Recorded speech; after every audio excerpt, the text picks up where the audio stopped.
Hello student, welcome back to DPSC classes. इस video में मैं आपको क्लास 11th का एक पेपर करवाऊंगा जो कि 2025 में आ रखा है और ये अकाउंटेंसी का है। ठीक है, इसमें मैं आपको जो थ्योरी करवाऊंगा ना वो हिंदी इंग्लिश दोनों में करवा दूंगा, टेंशन मत लेना। हिंदी वालों के लिए भी थ्योरी करवा दूंगा और इंग्लिश वालों के लिए भी थ्योरी करवा दूंगा। और ये पूरी की पूरी वीडियो आपकी मतलब कंप्लीट वीडियो है, इसमें पूरा पेपर करवाऊंगा मैं आपको, ठीक है ना, जिसमें सारे प्रैक्टिकल कवर करवाऊंगा और सारी थ्योरी कवर करवाऊंगा, चाहे वो और में हो चाहे कैसे भी हो। तो ये पूरी मैराथन बन जाएगी आपके लिए 2-3 घंटे की जो भी होगी, ठीक है ना। उसके हिसाब से मैं कंप्लीट करा दूंगा आपको, ठीक है। तो चलिए स्टार्ट करते हैं क्वेश्चन को। और इसको करने के लिए आप कॉपी लेके बैठ जाइए, पेन कॉपी लेके बैठ जाइए और जो भी क्वेश्चंस हैं, जो भी थ्योरी हैं उन्हें आप नोट कर सकते हो और जो भी प्रैक्टिकल है साथ साथ में कर सकते हो, ठीक है। तो चलिए स्टार्ट करते हैं क्वेश्चन नंबर 1 के साथ। देखो,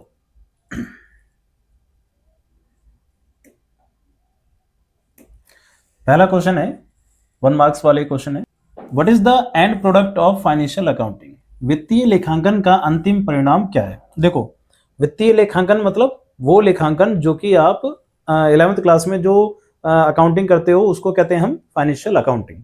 तो फाइनेंशियल अकाउंटिंग का लास्ट जो परिणाम है वो क्या है, अंतिम परिणाम क्या होता है? तो अंतिम परिणाम होता है फाइनल अकाउंट। और फाइनल अकाउंट में हम क्या निकालते हैं? फाइनल अकाउंट में हम प्रॉफिट और लॉस को निकालते हैं, ठीक है। तो इसका जो अंतिम परिणाम है वो है प्रॉफिट एंड लॉस, ठीक है।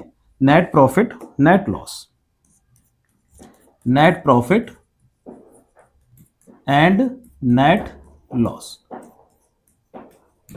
ठीक है। अगला है क्वेश्चन नंबर 2। अच्छा, मैंने ये गलती लिख दी, इसमें इधर आएगा net profit and net loss, ठीक है। सेकंड है a person to whom money is owed by the firm के द्वारा, मतलब वह व्यक्ति जिसको फर्म ने रुपया देना है, फर्म के द्वारा जो जिस व्यक्ति को पैसे देने पड़ेंगे उस व्यक्ति को क्या कहते हैं? हम उस व्यक्ति को कहते हैं क्रेडिटर्स, यानी कि लेनदार। क्या कहते हैं? क्रेडिटर्स यानी कि लेनदार। और जिस व्यक्ति से पैसे लेने होते हैं उसको डेटर यानी कि देनदार। एक फर्म जितने का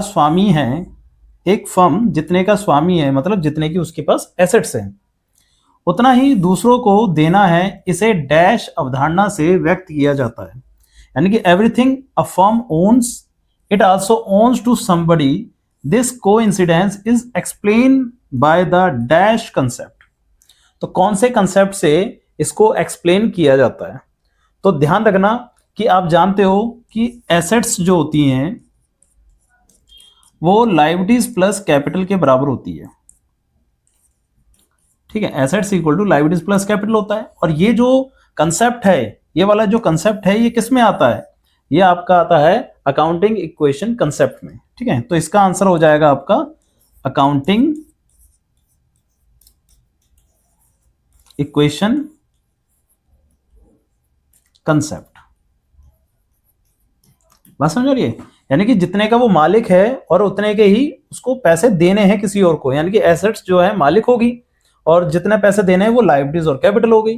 तो जितने का मालिक और जितने की मतलब लायबिलिटीज है उस चीज को हम क्या कहते हैं? अकाउंटिंग इक्वेशन कंसेप्ट के अकॉर्डिंग लिखते हैं, ठीक है। अगला, under which principle the calibre और quality of the management is not disclose in the balance sheet? किस सिद्धांत के अनुसार प्रबंध की कुशलता अथवा विशेषताओं को स्थिति विवरण में प्रदर्शित नहीं किया जाता? मतलब क्या कह रहा है कि देखो, जो प्रबंधक होते हैं ना, यानी कि जैसे कि मैनेजमेंट होती है, उनकी जो कुशलता है, जैसे कि कोई मैनेजर जो है बहुत ही अच्छा काम करता है और कुछ लोग खराब काम करते हैं, ठीक है। तो जो कुशलता है उसको हम अकाउंट्स में तो लिख नहीं सकते, क्योंकि किसी व्यक्ति की क्वालिटी को हम अकाउंट्स में रिकॉर्ड नहीं करते। क्यों नहीं रिकॉर्ड करते? क्योंकि अकाउंट्स में एक कंसेप्ट है जो कि है money measurement concept. Money measurement concept ये कहता है कि आप सिर्फ उसी चीज को रिकॉर्ड कर सकते हो जिसकी वैल्यू मनी में आप रिकॉर्ड कर सकते हो, मतलब वैल्यू जिसकी मनी में निकाल सकते हो, ठीक है ना। तो ये कौन सा कंसेप्ट हो गया, मनी मेजरमेंट कंसेप्ट। और देखो मैनेजमेंट क्या है कि कोई मैनेजर है तो मैनेजर की जो काम करने की मतलब काबिलियत है उस चीज को हम पैसों में आंक नहीं सकते, उसको पैसों में कैलकुलेट नहीं कर सकते। तो क्वेश्चन कह रहा है कि कौन से प्रिंसिपल के द्वारा था, तो प्रिंसिपल है मनी मेजरमेंट कंसेप्ट के द्वारा हम मैनेजमेंट के जो कुशलता है, जो प्रिंसिपल्स हैं, कैलिबर्स हैं और क्वालिटीज हैं उसको शो नहीं कर सकते, क्योंकि ऐसा मनी मेजरमेंट कंसेप्ट कहता है, ठीक है। अगला देखते हैं।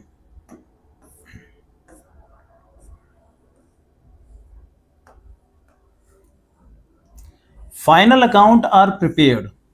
फाइनल अकाउंट यानी कि वित्तीय विवरण बनाए जाते हैं।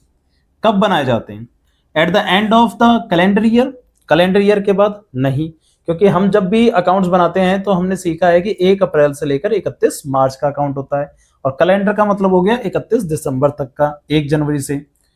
At the end of assessment year नहीं, असेसमेंट ईयर क्या होता है, असेसमेंट ईयर का मतलब होता है जो वर्ष अगले साल आने वाला है उसको कहते हैं हम असेसमेंट ईयर, ठीक है। अगले साल के ईयर को क्या कहते हैं, असेसमेंट, ठीक है।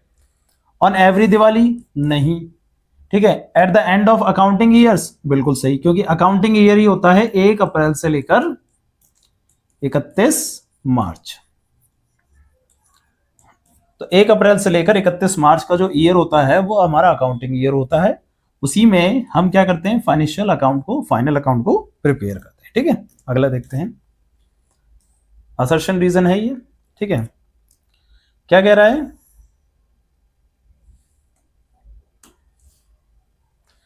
असर्शन कह रहा है, असर्शन रीजन को करने के लिए ना सबसे पहले देखो कि दोनों में से कौन सी वैल्यू सही, कौन सी बात सही है और कौन सी गलत है। पहले तो ये देखो, accounting is consider the language of business. क्या अकाउंटिंग को लैंग्वेज ऑफ बिजनेस कहा जा सकता है, बिल्कुल सही बात है, क्योंकि लैंग्वेज ही तो है अकाउंटिंग। अकाउंट्स में लिखा है purchase account debit to cash, तो ये क्या है, इससे ये समझ में आ रहा है कि आपने परचेज करा है और कैश कम हुई है, तो ये लैंग्वेज को शो कर रही है, ठीक है ना। तो अकाउंटिंग एक लैंग्वेज होती है बिजनेस की, ये सही बात है, ये ट्रू है, ठीक है। अगला, इट प्रोवाइड्स फाइनेंशियल इंफॉर्मेशन, वो फाइनेंशियल इंफॉर्मेशन प्रोवाइड करती है, बिल्कुल बात सही है भाई। अकाउंट्स क्या प्रोवाइड करती है, फाइनेंशियल इंफॉर्मेशन, फाइनेंशियल मतलब पैसों से रिलेटेड इंफॉर्मेशन। तो अकाउंट्स में काम ही क्या होता है, अकाउंट्स का काम ही तो यही होता है कि पैसों से रिलेटेड जो भी इंफॉर्मेशन है वो प्रोवाइड कराना, किसको, to stakeholders for decision making. Stakeholders का मतलब है जो उस कंपनी के साथ जुड़े हुए हैं, ठीक है ना, जैसे मैनेजमेंट, ऑनर, ये सब, ठीक है। तो उन लोगों को क्या प्रोवाइड कराती है, फाइनेंशियल इंफॉर्मेशन प्रोवाइड कराती है, सिंपल सी बात है। हितधारकों को निर्णय लेने के लिए वित्तीय जानकारी प्रदान करती है, बिल्कुल सही है। तो ये भी क्या है, ट्रू है।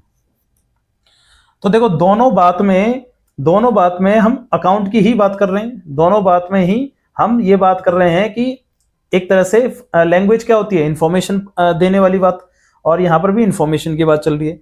तो इसका मतलब क्या है, दोनों ही ट्रू हैं और दोनों ही एक दूसरे से लिंक भी कर रहे हैं, ठीक है ना। तो इसका ऑप्शन क्या हो जाएगा, ए, कि असर्शन यानी कि अभिकथन ए और कारण आर दोनों सही हैं, और कारण आर अभिकथन ए का सही व्याख्या कर रहा है, ठीक है।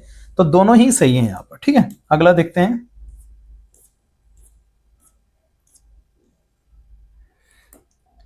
Bank reconciliation statement is prepared by, bank समाधान विवरण बनाया जाता है किसके द्वारा, क्रेडिटर्स के द्वारा, बिल्कुल गलत।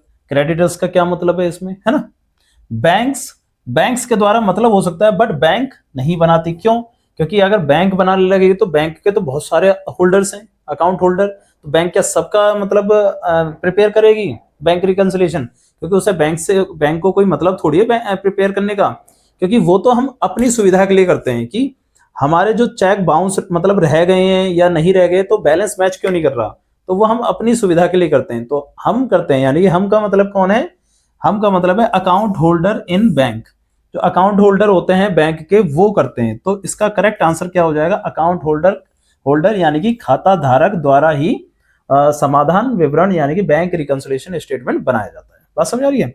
ध्यान रखना इस चीज को। Next, assertion reason. असर्शन ये क्या कह रहा है? Journal entries are pass to record every business transaction. बिल्कुल सही बात है। जनरल एंट्री जो है सारे रिकॉर्ड क्या करती है? मतलब सारी ट्रांजेक्शन को रिकॉर्ड करती है, सिंपल सी बात है। Journal entry are use to classify the accounts, ये गलत है। क्यों? क्योंकि क्लासिफिकेशन के लिए ना लेजर का इस्तेमाल किया जाता है, कि जैसे कि परचेज अकाउंट, सेल्स अकाउंट, ये क्लासिफिकेशन हो रही है, तो क्लासिफिकेशन के लिए यूज किया जाता है लेजर अकाउंट को, ना कि आप जनरल एंट्री को यूज करते हैं। मतलब क्वेश्चन कह रहा था कि प्रत्येक व्यावसायिक लेन देन को रिकॉर्ड करने के लिए जनरल प्रविष्टियां की जाती हैं। बिल्कुल सही है। जनरल प्रविष्टियों का उपयोग खातों को वर्गीकृत करने के लिए किया जाता है? नहीं, वर्गीकृत करने के लिए हम लेजर बनाते हैं। क्या बनाते हैं? लेजर। तो इसमें ऑप्शन है पहला तो सही है और दूसरा गलत है।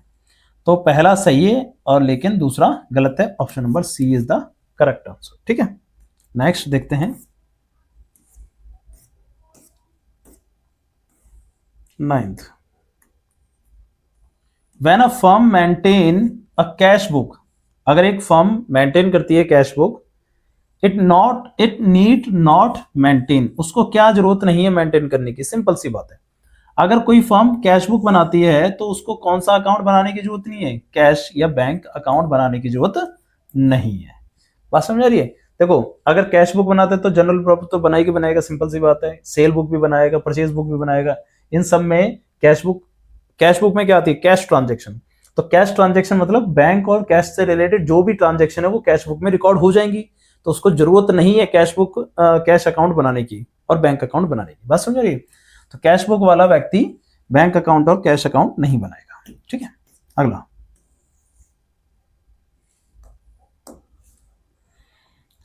A trial balance ensure the arithmetic accuracy of the ledger account। क्या ट्रायल बैलेंस जो होता है तलपट खाता भाई खातों की गणितीय सटीकता सुनिश्चित करता है? बिल्कुल सही बात है। वो एक्यूरेसी तो बताता है। डेबिट साइड का टोटल, क्रेडिट साइड का टोटल अगर बराबर आ जाता है तो हम कहते हैं कि वो सही है। तो सही क्यों कह रहे हैं? क्योंकि वो दोनों अर्थमेटिक यानी कि गणितीय, मतलब आंकड़ों की जो एक्यूरेसी है, सही है, आंकड़े सही लिखे हैं उसको बताता है वो। ठीक है ना? अर्थमेटिक एक्यूरेसी का मतलब क्या होता है कि आंकड़े सही लिखे हैं, डिजिट सही लिखी है, उसको अर्थमेटिक एक्यूरेसी कहते हैं। ठीक है, तो ये ट्रू है। The agreement of trial balance guaranteed that the books of account are free from error, ये गलत बात कह रहा है। ट्रायल बैलेंस का मैच होने का मतलब, ट्रायल बैलेंस का सही होने का मतलब ये नहीं होता कि आपके सारे अकाउंट सही हैं।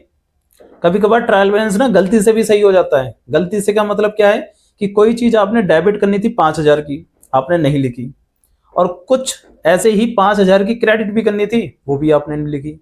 तो दोनों तरफ से 5-5 हजार रुपए आपने क्या कर दिए? हटा दिए। डेबिट से भी हटा दिए और क्रेडिट से भी हटा दिए। तो उससे क्या होगा? ट्रायल बैलेंस तो मैच हो जाएगा। बट क्या वो अकाउंट्स में गलती नहीं है? गलती तो है। तो इसका मतलब क्या है कि ट्रायल बैलेंस में सही होने का मतलब ऐसा नहीं है कि फ्री फ्रॉम एरर हो गया, गलती नहीं होगी या गलती खत्म हो गई, ऐसा नहीं है। तो ये फॉल्स है। तो इसमें भी क्या है कि असर्शन तो ट्रू है बट रीजन आपका फॉल्स है। तो ए और आर गलत है, तो ऑप्शन हो जाएगा सी। बात समझ आ रही है? Next, question number 11। Liabilities equal to dash minus capital, दायित्व इक्वल टू डैश माइनस पूंजी होता है। तो देखो फॉर्मूला तो ये होता है ना, assets equal to liabilities plus capital. अब किसकी बात पूछ रहा है? दायित्व और लायबिलिटीज की, यानी कि तो लायबिलिटीज को इधर ही रहने तो कैपिटल को इधर ले आओ। तो assets minus capital equal to में लायबिलिटीज होता है। तो लायबिलिटीज इक्वल होती है किसके? एसेट्स माइनस कैपिटल, यानी कि एसेट्स माइनस कैपिटल, यानी कि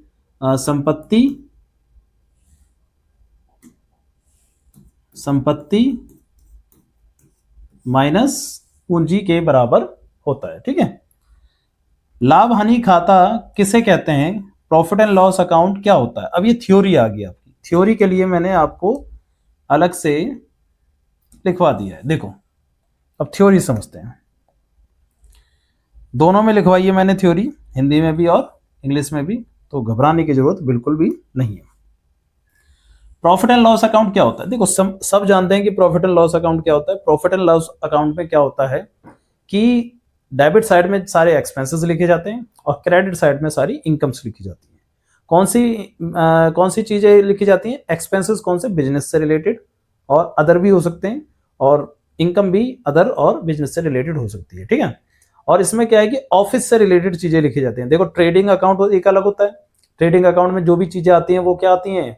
फैक्ट्री से रिलेटेड आती हैं और या मैन्युफैक्चरिंग से रिलेटेड आती हैं। और पीएनएल अकाउंट में जो भी चीजें आती हैं वो किससे रिलेटेड आती हैं? ऑफिस से रिलेटेड आती हैं, ठीक है। बाकी एक नंबर में क्वेश्चन है, ज्यादा कुछ नहीं लिखना।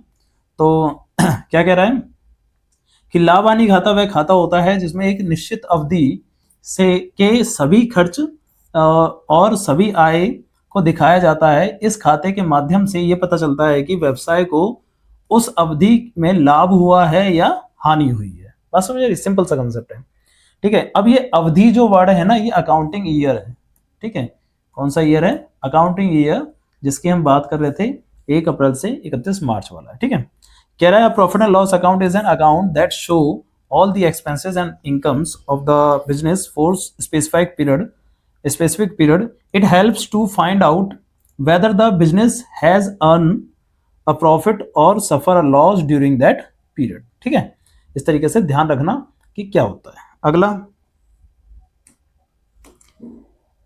थोड़ा जल्दी जल्दी कराएंगे, बाकी समझ में आ जाएगा आपको, टेंशन मत लीजिए, ठीक है। नेक्स्ट क्वेश्चन, सारे क्वेश्चन लाइन वाइज कराएंगे, ठीक है। जैसे जैसे थ्योरी आएगी वैसे वैसे थ्योरी कराएंगे, जैसे जैसे प्रैक्टिकल आएगा वैसे प्रैक्टिकल कराएंगे। In cash basis expenses are recorded. Cash basis में एक्सपेंसेस आर रिकॉर्डेड। कैसे एक्सपेंसेस रिकॉर्ड किए जाते हैं? कैश बेसिस क्या होता है? जब दो प्रकार के बेसिस होते हैं, कैश और एक एक्रूअल। कैश बेसिस में एक्सपेंसेस और इनकम तभी रिकॉर्ड की जाती है जब पैसा आपने पे किया हो या तो पैसा आया हो, और एक्रूअल में तब की जाती है जब वो ड्यू हो गई हो, मतलब खर्चा लग गया हो गया हो, है ना। तो cash basis expenses are recorded when paid in cash, cash में पे किया जाता है तब। When not paid in cash, when paid और not paid in cash, none of this. तो इसका ऑप्शन क्या हो जाएगा? When paid in cash.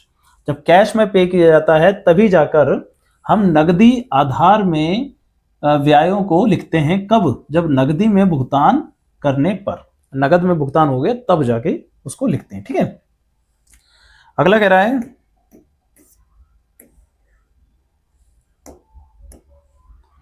Which of the following is not business transaction.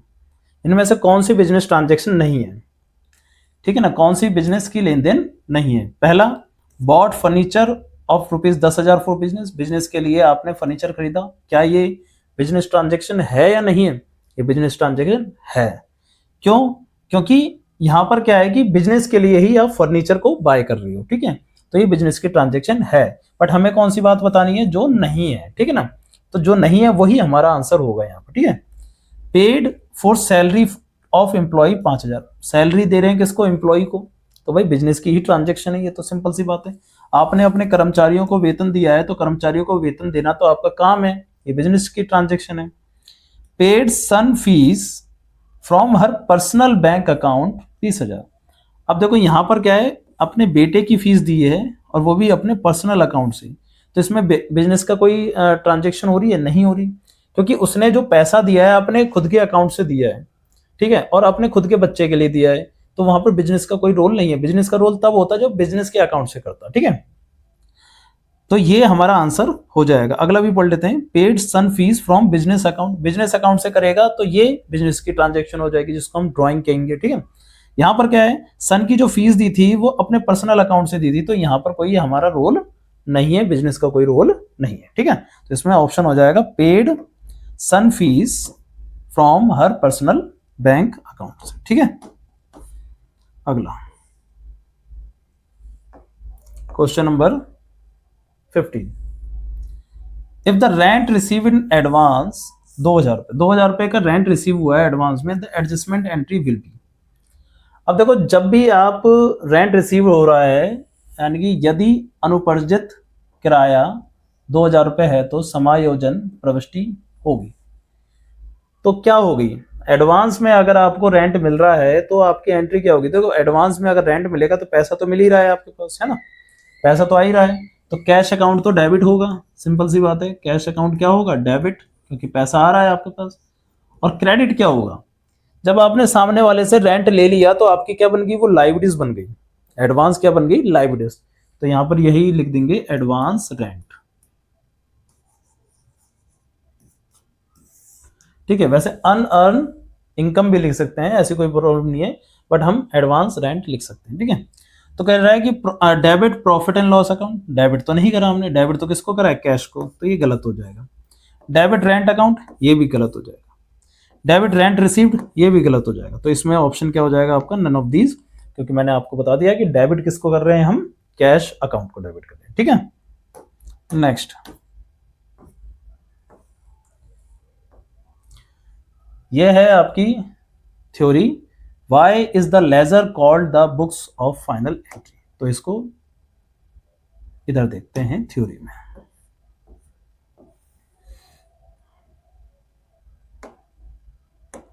Question कह रहा है कि लेजर को फाइनल एंट्री क्यों कहा जाता है। फाइनल एंट्री इसलिए कहते हैं भाई क्योंकि लेजर से पहले बनाई जाती है जनरल एंट्री, और जनरल एंट्री के सारे जो अकाउंट्स होते हैं उनको सेपरेट कर कर आप किस में ट्रांसफर करते हो, लेजर में, तो वो एक फाइनल अकाउंट है। उसके बाद आप फाइनल अकाउंट खुद बनाते हो।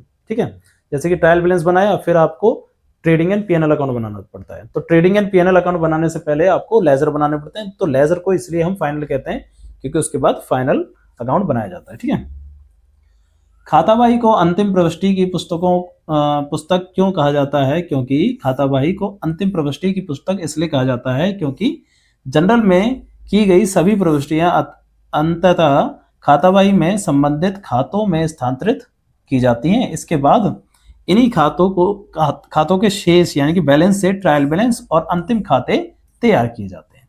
समझ में आ रहा है, तो ध्यान रखना, अंतिम खाते तैयार किए जाते हैं इनके बैलेंसेस से।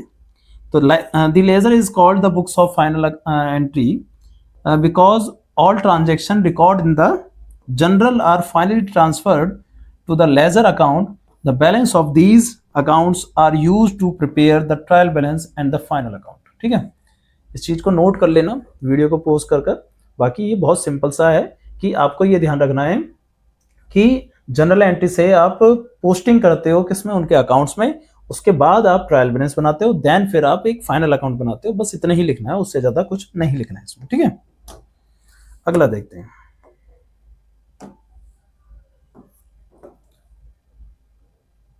अगला कह रहा है give any two objective of preparing trial balance. Trial balance बनाने के कोई दो फायदे बता दो भाई।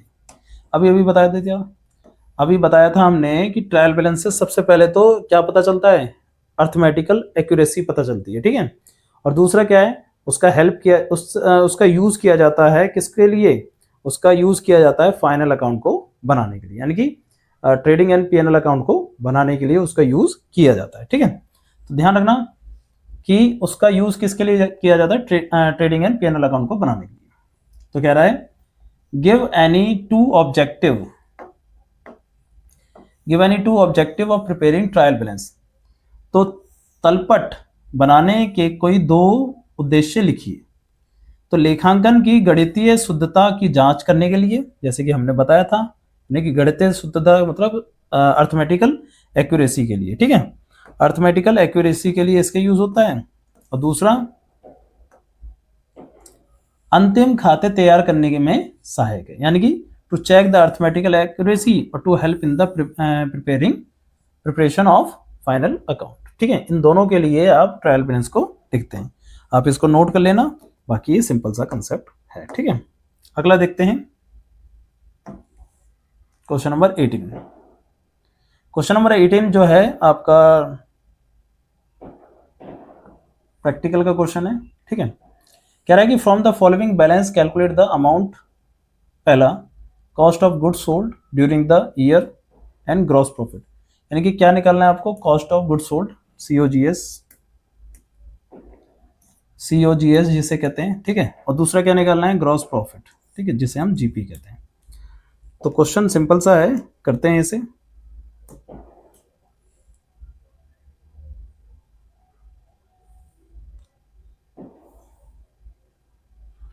अब देखो मैं आपको समझा देता हूं कि कॉस्ट ऑफ गुड्स सोल्ड कैसे निकाला जाता है।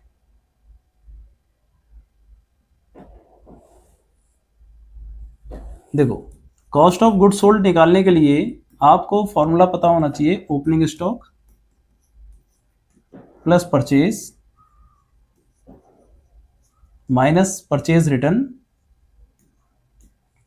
प्लस डायरेक्ट एक्सपेंसेस, ठीक है, और माइनस क्लोजिंग स्टॉक।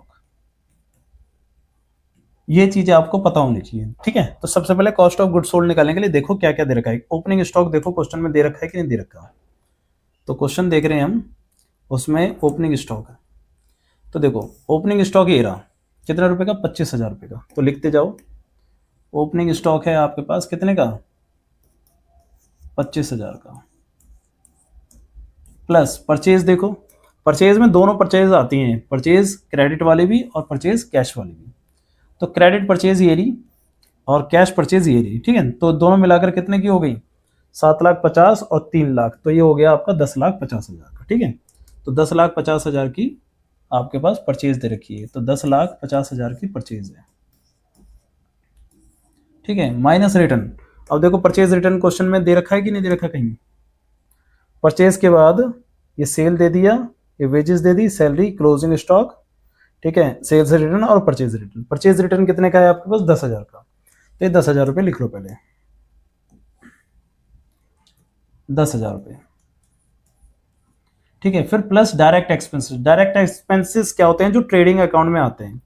तो इसमें दे रखा था, देखो ये दे रखा है, यहाँ परचेज तक तो हमने कर लिया था, क्रेडिट सेल, कैश सेल, फिर वेजेस और सैलरी दे रखी है।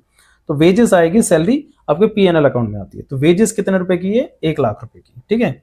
वेजेस कितने की है, 1,00,000 रुपए की। तो यहाँ पर डायरेक्ट एक्सपेंसेस में आप कितने रुपए लिख दोगे, 1,00,000 रुपए,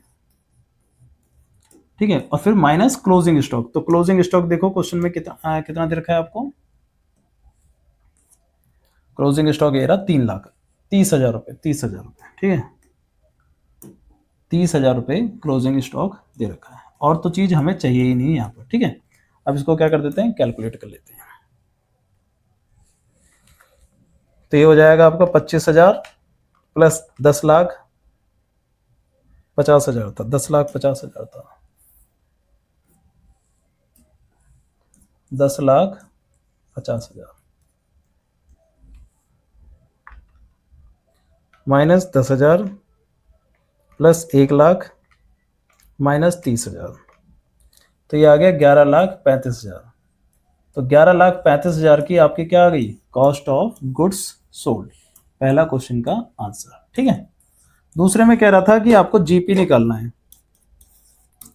तो जीपी निकालने का कंसेप्ट क्या होता है, जीपी निकालने का फॉर्मूला होता है सेल, सेल का मतलब है नेट सेल, ठीक है। सेल का मतलब क्या है, नेट सेल से,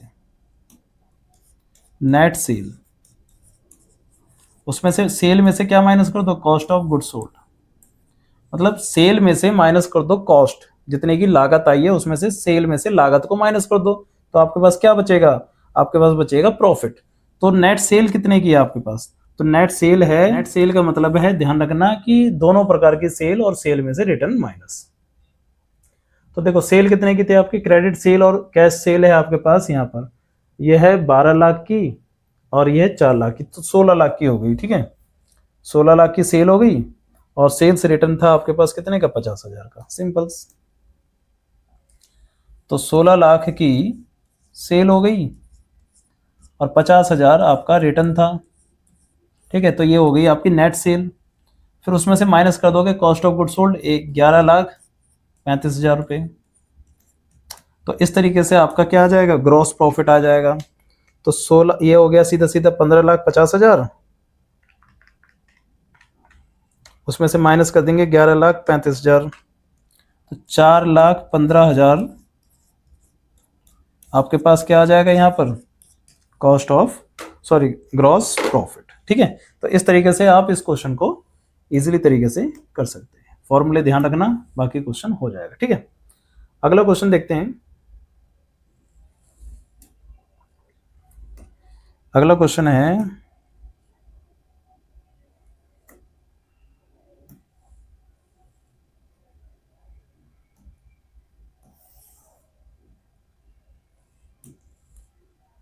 अगला क्वेश्चन है कि operating profit earn by a firm 22-23 was 17 lakh. आपको ऑपरेटिंग प्रॉफिट दे रखा है 17 लाख रुपए का, ठीक है।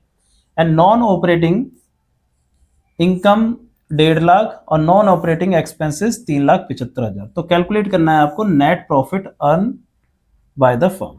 तो अब ध्यान रखना है, एक फॉर्मूला लिखवा रहा हूं मैं नेट प्रॉफिट का, कि net profit equal to operating profit जो भी दे रखा होगा उसमें प्लस होगी पहले ऑपरेटिंग इनकम्स, सॉरी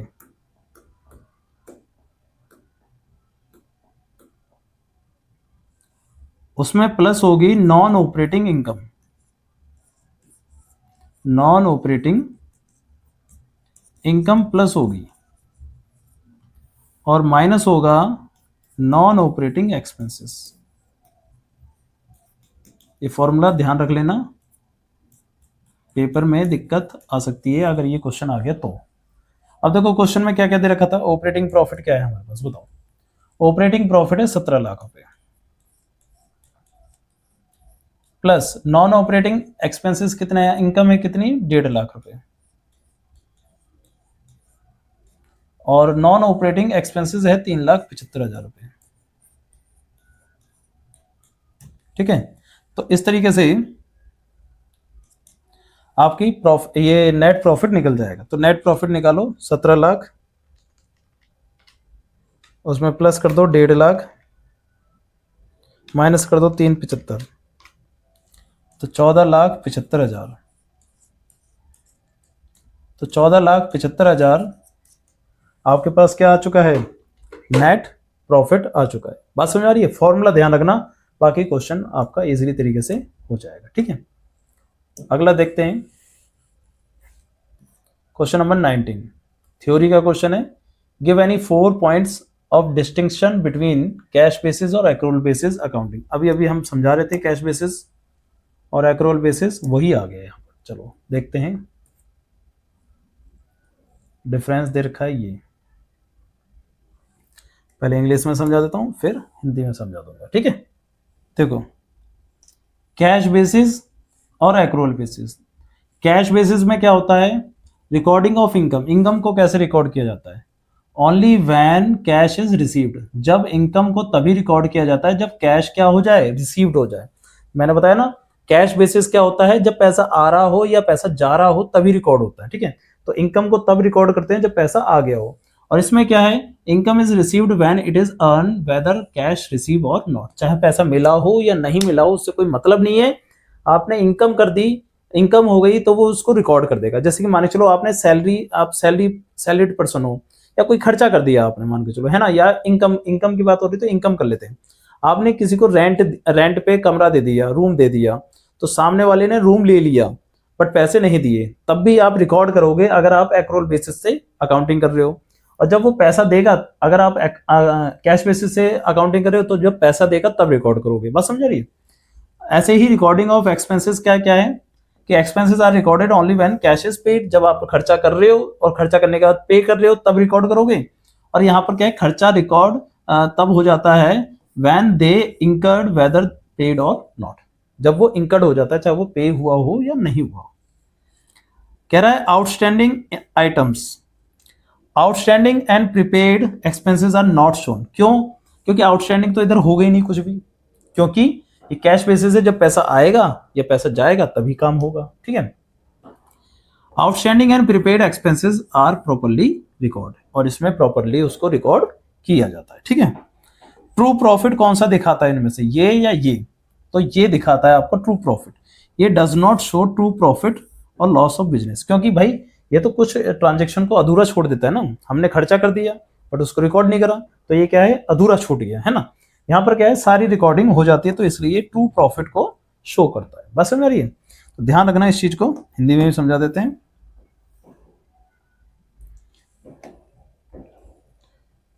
आय का लेखांकन कब करता है, आय तभी दर्ज की जाती है जब नगद प्राप्ति होती है, और आय तब दर्ज की जाती है जब अर्जित हो जाती है, चाहे नगद मिले या ना मिले, ठीक है। व्यय के लेखांकन, व्यय तभी दर्ज किया जाता है जब भुगतान हो जाता है, ब्याज तब दर्ज कर दिया जाता है जब वो हुआ हो, चाहे भुगतान किया गया हो या ना किया गया हो। ठीक है ना, ध्यान रखना इस चीज को। और इसमें एक और 2 पॉइंट्स हो रहे हैं। बकाया और अग्रिम मदें इसमें नहीं होती, ठीक है, और इसमें होती हैं, पूरा लेखा किया जाता है। लाभ हानि खाता सत्यता किसमें होती है, इसमें नहीं होती, और इसमें लाभ हानि सत्यता प्रदर्शित होती है। बात समझ में आ रही है? तो ध्यान रखना दोनों चीजों को। अगला देखते हैं, नोट कर सकते हो आप इसको, ठीक है, जिसके लिए जिसको थ्योरी नोट करनी है वो नोट कर लेना भाई।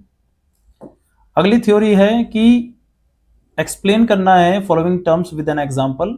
खर्च क्या होता है यानी कि एक्सपेंडिचर, कटौती यानी कि डिस्काउंट क्या होता है, गेन लाभ, और प्रमाणक यानी कि वाउचर क्या होता है। बहुत ही सिंपल से कंसेप्ट है, ध्यान रखना। देखो, खर्च क्या होता है, जब हम पैसे खर्च करते हैं किस पर, फिक्स एसेट्स पर, तो उसे एक्सपेंडिचर कहते हैं। खर्च वह राशि है जो व्यवसाय द्वारा संपत्ति खरीदने, सेवाएं प्राप्त करने या दायित्व चुकाने के लिए किए जाते हैं। ध्यान रखना, संपत्ति खरीदने, सेवाएं प्राप्त करने और दायित्व को चुकाने के लिए किया जाता है, तो उसको क्या कहते हैं हम, एक्सपेंडिचर कहते हैं। उदाहरण के लिए जैसे आपने कोई मशीन खरीद ली, 50,000 का भुगतान किया है, ठीक है, expenditure refer to the amount spend by the business to acquire assets, receive services और पे द लाइबिलिटीज। ठीक है, ध्यान रखना, पेमेंट कर रहे हैं आप 50,000 रुपए की परचेज ऑफ मशीनरी के लिए। ठीक है, समझ में आ गया होगा। अगला है डिस्काउंट। डिस्काउंट क्या होता है, डिस्काउंट एक ऐसा मतलब कंसेशन होता है, एक ऐसा बेनिफिट होता है जो सेलर के द्वारा दिया जाता है किसको, कस्टमर को, ताकि वो जल्दी पेमेंट करे और हमारी सेल को क्या करे, प्रमोट करे। कटौती वह रियायत है जो विक्रेता द्वारा ग्राहक को नगद भुगतान या व्यापारिक लेन देन पर दी जाती है। ठीक है, व्यापारिक लेन देन पर दी जाती है, जैसे कि 1,000 रुपए के माल पर 50 रुपए की छूट दे दी, तो ये क्या है, डिस्काउंट हो गया। सिंपल सा कंसेप्ट है। तो अगला कह रहा है इसमें ही, डिस्काउंट इज द कंसेशन और allowance given by the seller to buyer either to encourage prompt payment और प्रमोट सेल, या तो सेल को प्रमोट करने के लिए या तो इंकरेज के लिए, जल्दी पेमेंट करने के लिए। ठीक है, लाभ क्या होता है, देखो लाभ यानी कि गेन क्या होता है, जब हम बिजनेस में काम करते हैं और बिजनेस से जो पैसा आता है उसको कहते हैं प्रॉफिट, मतलब एक्स्ट्रा पैसा आता है उसको कहते हैं प्रॉफिट। अगर हम बिजनेस की एक्टिविटी के बिना अलग कुछ और काम करें और उससे कोई पैसा आ रहा है तो उसको कहते हैं लाभ। जैसे कि हमारा काम है फोन का व्यापार है, मोबाइल्स की शॉप है, ठीक है ना, मोबाइल बेचना हमारा काम हो गया, तो उससे जो प्रॉफिट, उससे जो पैसा एक्स्ट्रा आएगा उसको कहेंगे प्रॉफिट। और हमने क्या करा कि बिजनेस में से ही कोई फर्नीचर खराब हो गया तो उसको बेच दिया प्रॉफिट पे, ठीक है, तो उधर से जो प्रॉफिट आएगा उसको हम प्रॉफिट ना कहकर क्या कहेंगे, लाभ कहेंगे। बात समझ आ रही है, उसको क्या कहेंगे हम, लाभ कहेंगे। तो लाभ वह अतिरिक्त आय होती है जो व्यवसाय को सामान्य व्यापारिक गतिविधियों के अलावा प्राप्त होती है ना, व्यापारिक गतिविधियों के अलावा। पुरानी मशीन को उसके लेखा मूल्य से अधिक मूल्य पर बेच दिया तो वो क्या है हमारे लिए, gain. Extra income earn by the business from activity other than the regular operation, यानी कि profit earn on sale old machinery, है ना। तो इस तरीके से आप ध्यान रखना, ठीक है। अगला रह गया है वाउचर। वाउचर क्या होता है, वाउचर एक ऐसे दस्तावेज होते हैं, ऐसे डॉक्यूमेंट्स होते हैं जिनको हम यूज करते हैं किसके लिए, एविडेंस के तौर पर। आप जो भी एंट्री लिखते हो वो किसके बेसिस पे लिखोगे, उन वाउचर्स की बेसिस पे लिखते हैं, तो उसको कहते हैं हम वाउचर्स। प्रमाणक वह लिखित दस्तावेज होते हैं जो किसी लेन देन का होने का प्रमाण देते हैं, यानी कि कोई आपने बिल काट दिया तो बिल ही प्रमाण होगा उस चीज का, ठीक है, जैसे कि रसीद, बिल, कैश मेमो आदि। तो यही इंग्लिश में लिखा हुआ है, voucher is the written document that provide evidence of business transaction, example receipt, bill, cash memo और एसेट। ठीक है, इस तरीके से आप ध्यान रखना, ठीक है। अगला क्वेश्चन देखते हैं।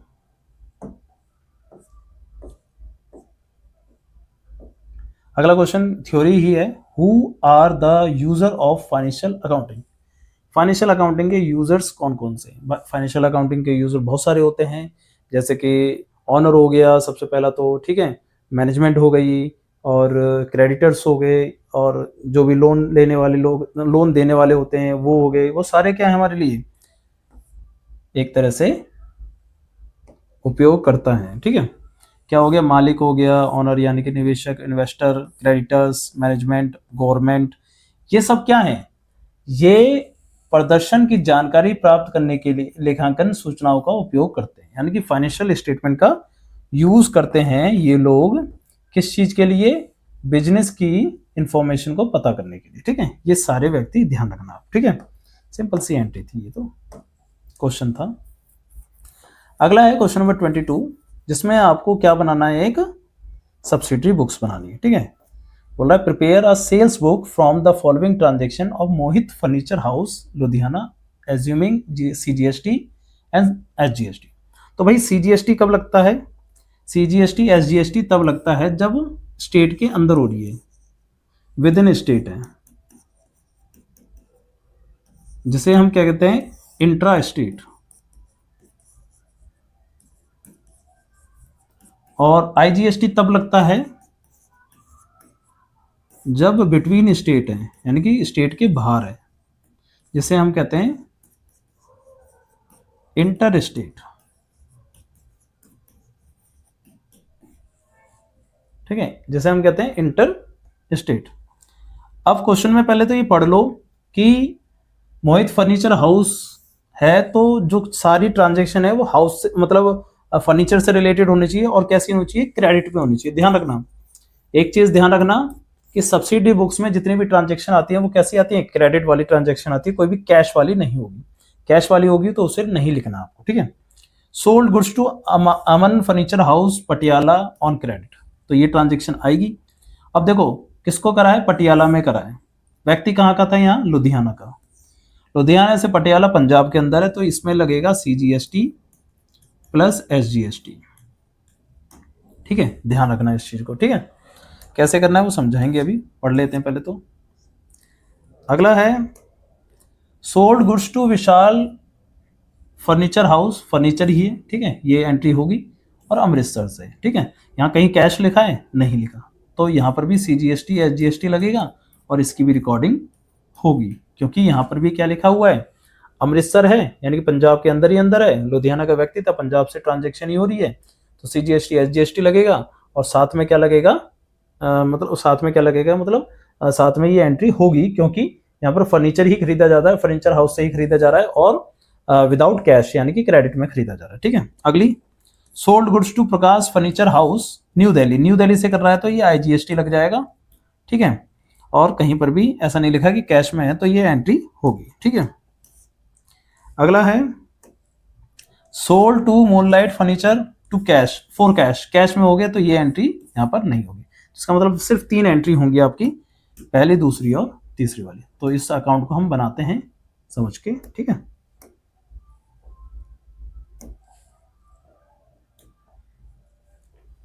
देखिए जब सब्सिडरी बुक्स यानी कि सेल्स बुक बनाते हैं, तो फॉर्मेट क्या होता है उसका, फॉर्मेट कुछ इस प्रकार से होता है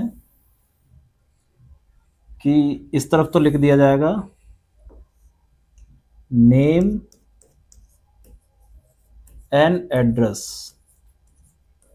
किसका एड्रेस लिखा जाएगा, देखो सेल किसको करते हो आप, सेल हम करते हैं कस्टमर को, तो कस्टमर का ही name and address of customer. ठीक है, और फिर उसके बाद यहां पर लिखा जाएगा, आप यहां पर लिखा जाएगा डिटेल। ठीक है, और यहां लिखा जाएगा जो भी सेल का प्राइस है, सेल। ठीक है, फिर लिखा जाएगा यहां पर जो भी CGST SGST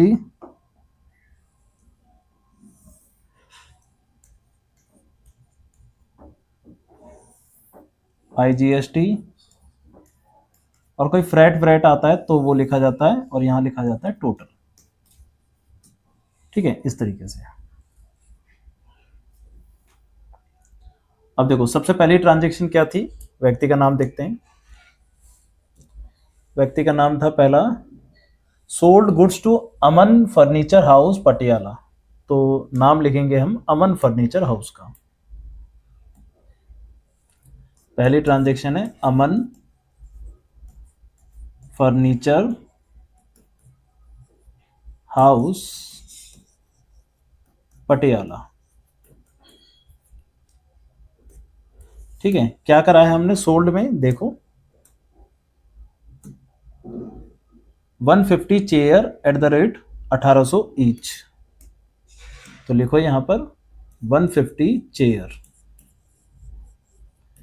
at the rate 1800, 1800 की एक है, ठीक है।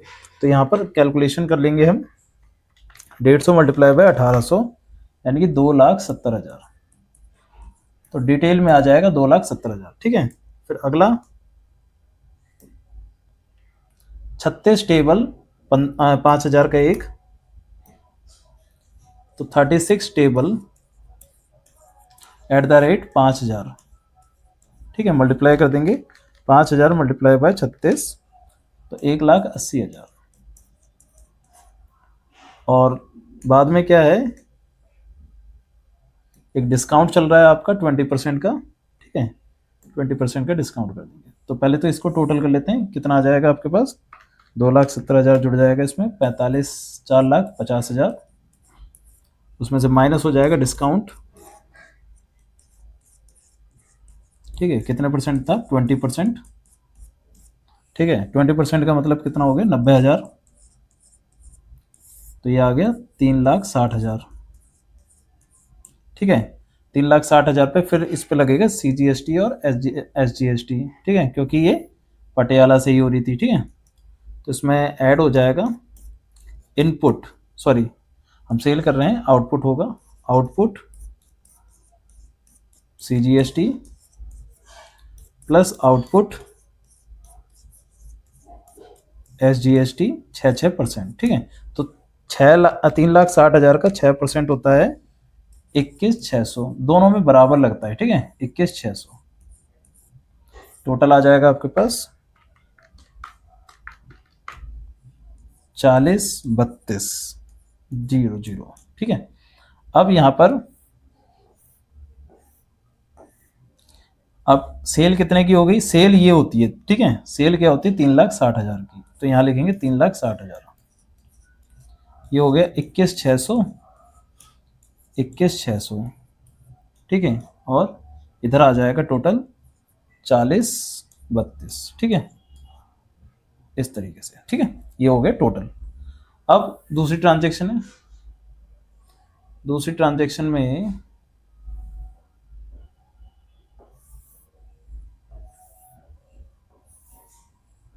तीन ट्रांजेक्शन लिखनी है हमें, ध्यान रखना, ठीक है। दूसरी ट्रांजेक्शन है, दूसरी ट्रांजेक्शन में किसका नाम है देखते हैं,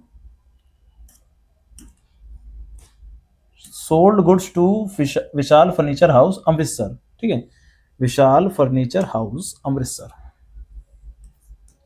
विशाल फर्नीचर हाउस अमृतसर, ठीक है। और क्या बेच रहे हैं हम इसको, 10 अलमीरा, 11,000 की एक, 10 अलमीरा एट द रेट 11,000, तो ये हो गया 1,10,000 की, ठीक है। फिर 5 सोफा सेट 18,000 का, 15% का डिस्काउंट चल रहा है, 5 सोफा 18,000 का एक, 18,590, ठीक है। और ये हो गया 2,00,000, और 15% का क्या चल रहा है, इस पर डिस्काउंट चल रहा है। और डिस्काउंट चाहे कैसा भी, वैसे तो यहाँ ट्रेड डिस्काउंट ही आएगा, ठीक है, 15% का, तो ये हो जाएगा 30,000। तो टोटल आ जाएगा आपके पास 1,70,000, ठीक है। ये भी अमृतसर से थी, तो इसमें CGST SGST लगेगा, output CGST plus output SGST, ठीक है, 6% लग जाएगा, 10,200, 10,200, टोटल कर देंगे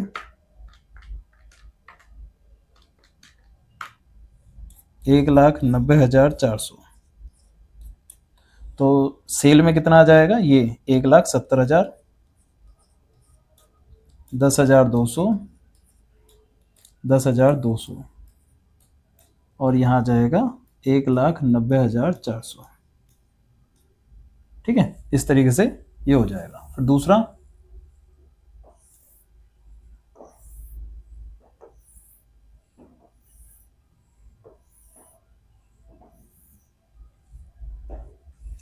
तीसरी एंट्री होगी,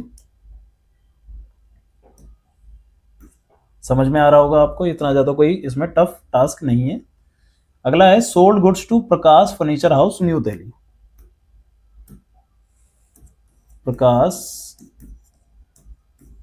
फर्नीचर हाउस न्यू दिल्ली।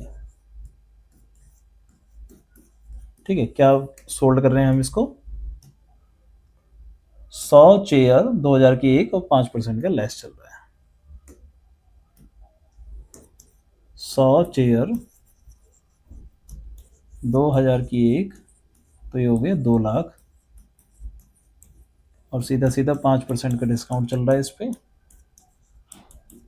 तो ये हो गया 10,000 का डिस्काउंट, तो 1,90,000 ये टोटल हो गया और प्लस हो जाएगा आउटपुट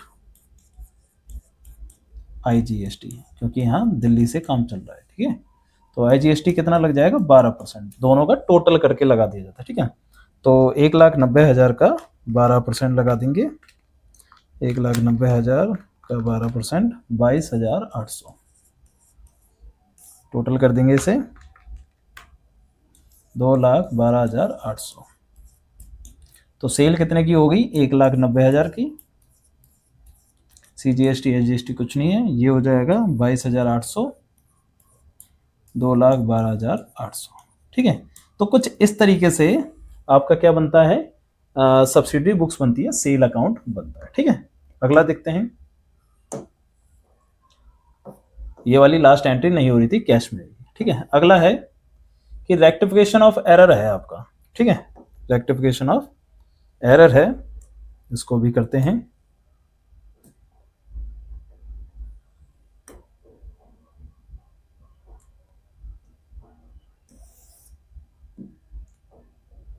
अब ध्यान से समझें इसको, है ना, रेक्टिफिकेशन ऑफ एरर को ध्यान से समझें। पहला कह रहा है कि machinery purchase on credit from Raman 20,000 was recorded through purchase book. गलती क्या करी है, आपने मशीन परचेज करी है, जबकि मशीन परचेज करते समय एंट्री क्या होनी चाहिए, एंट्री होनी चाहिए मशीन परचेज करते समय मशीनरी अकाउंट डेबिट टू, किससे करिए, रमन से, तो रमन ये होनी चाहिए। ठीक है, ये करेक्ट एंट्री होनी चाहिए, बट आपने क्या गलत एंट्री क्या कर दी, आपने आपने उसे परचेज बुक में रिकॉर्ड कर दिया। तो आपने एंट्री क्या कर दी, purchase account debit to Raman. बात समझ रहे हो, आपने किस में रिकॉर्ड कर दिया, परचेज बुक में रिकॉर्ड कर दिया, यानी कि आपने एंट्री कर दी purchase account debit to Raman. अब रेक्टिफिकेशन कैसे करोगे, इसका रेक्टिफिकेशन कैसे करोगे बताओ। रेक्टिफिकेशन करने के लिए आप क्या करोगे कि आपने गलत क्या करा है, परचेज को डेबिट कर दिया, जबकि डेबिट किसको करना था, मशीनरी को, तो आप मशीनरी को डेबिट करोगे पहले, तो सही आप बोलोगे कि भाई मशीनरी को डेबिट करो पहले, तो जो करना था वो करो। फिर रमन को क्रेडिट करना था, रमन को तो क्रेडिट करना था और रमन को क्रेडिट कर रखा है, तो यहाँ पर कोई दिक्कत रमन में नहीं है। परचेज को डेबिट कर दिया गलती से, तो उसको सही करो, तो टू परचेज। तो इस तरीके से क्या हो जाएगा, ये आपकी एंट्री हो जाएगी। ठीक है, अमाउंट कितना आ जाएगा, 20,000 रुपये ही आ जाएगा। ठीक है, ध्यान रखना, समझ में आ रहा है ना। Machinery account debit to Raman करनी थी, आपने कर दी purchase account debit to Raman, तो मशीनरी को डेबिट कर दो, परचेज को क्रेडिट कर दो सही करने के लिए। ठीक है, तो इस तरीके से ये हो जाएगा। अगला,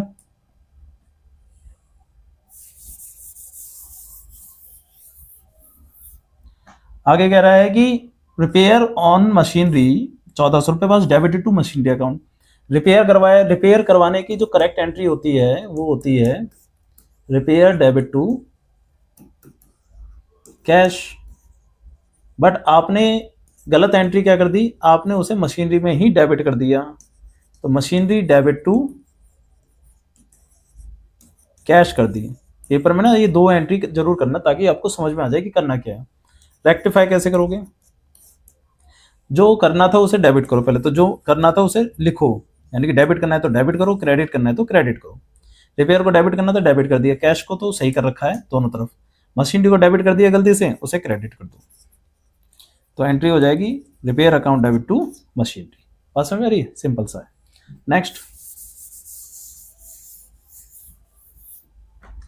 नेक्स्ट है goods return from Mahesh. Mahesh से सामान वापस हुआ है, यानी कि हमारे पास आया है, तो सेल करी होगी तभी तो वापस आया है, यानी कि सेल रिटर्न है। सेल रिटर्न की एंट्री क्या होती है, वह recorded through purchase book return. तो सेल रिटर्न की एंट्री क्या होती है, करेक्ट एंट्री क्या होती है, सेल रिटर्न डेबिट होता है, सेल्स रिटर्न डेबिट टू क्या, किससे हुए, महेश से, ठीक है, जितने की भी 1000 रुपए की। फिर उसमें क्या होगा कि रॉन्ग एंट्री क्या कर दिया आपने, रॉन्ग ये कर दिया कि परचेज रिटर्न बुक में लिख दिया आपने, ठीक है ना। तो आपने क्या कर दिया, Mahesh debit to purchase return. अब ध्यान रखना ये गलती करिए, महेश में भी गलती कर दी आपने, ठीक है ना, महेश को क्रेडिट करना था, आपने डेबिट कर दिया। अब क्वेश्चन कह रहा है कि Mahesh account was correctly credit. अच्छा, महेश का अकाउंट सही है, तो महेश के अकाउंट को कोई दिक्कत नहीं हुई है, आपने बस करा क्या है कि परचेज रिटर्न को क्रेडिट कर दिया है, ठीक है ना। महेश अकाउंट उसने क्वेश्चन में कह ही दिया कि वो सही है, जैसे कि अगर हम नहीं होता तो हम सही करते उसको, बट महेश का अकाउंट सही है तो उसको हटा दो। तो परचेज को जो आपने क्रेडिट कर दिया है वो गलत है आपका, तो सही करने के लिए क्या करोगे आप, सेल्स रिटर्न को डेबिट करना है तो सेल्स रिटर्न को डेबिट करो, तो सेल्स रिटर्न डेबिट टू, किसकी वजह से, अच्छा टू में परचेज नहीं आएगा, परचेज तो पहले से ही क्रेडिट हो रखा है परचेज रिटर्न, तो इसको डेबिट करोगे सही करने के लिए, तो परचेज रिटर्न डेबिट।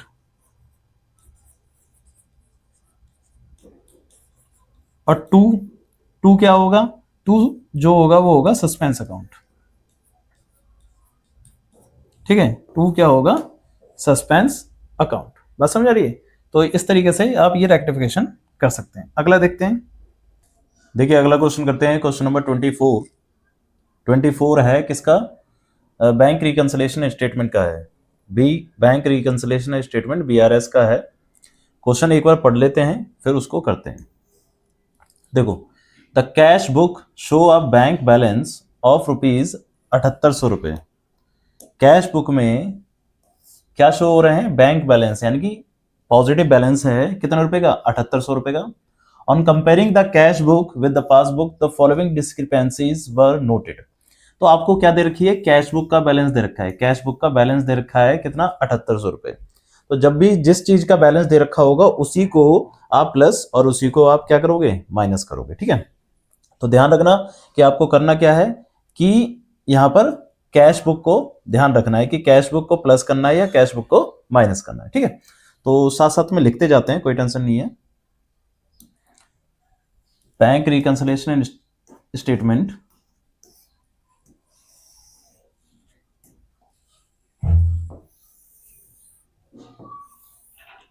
फॉर्मेट ध्यान होगा आपको क्या करना होता है, इसमें एक तरफ प्लस होता है और एक तरफ माइनस होता है, ठीक है। सबसे पहले क्या दे रखा है, bank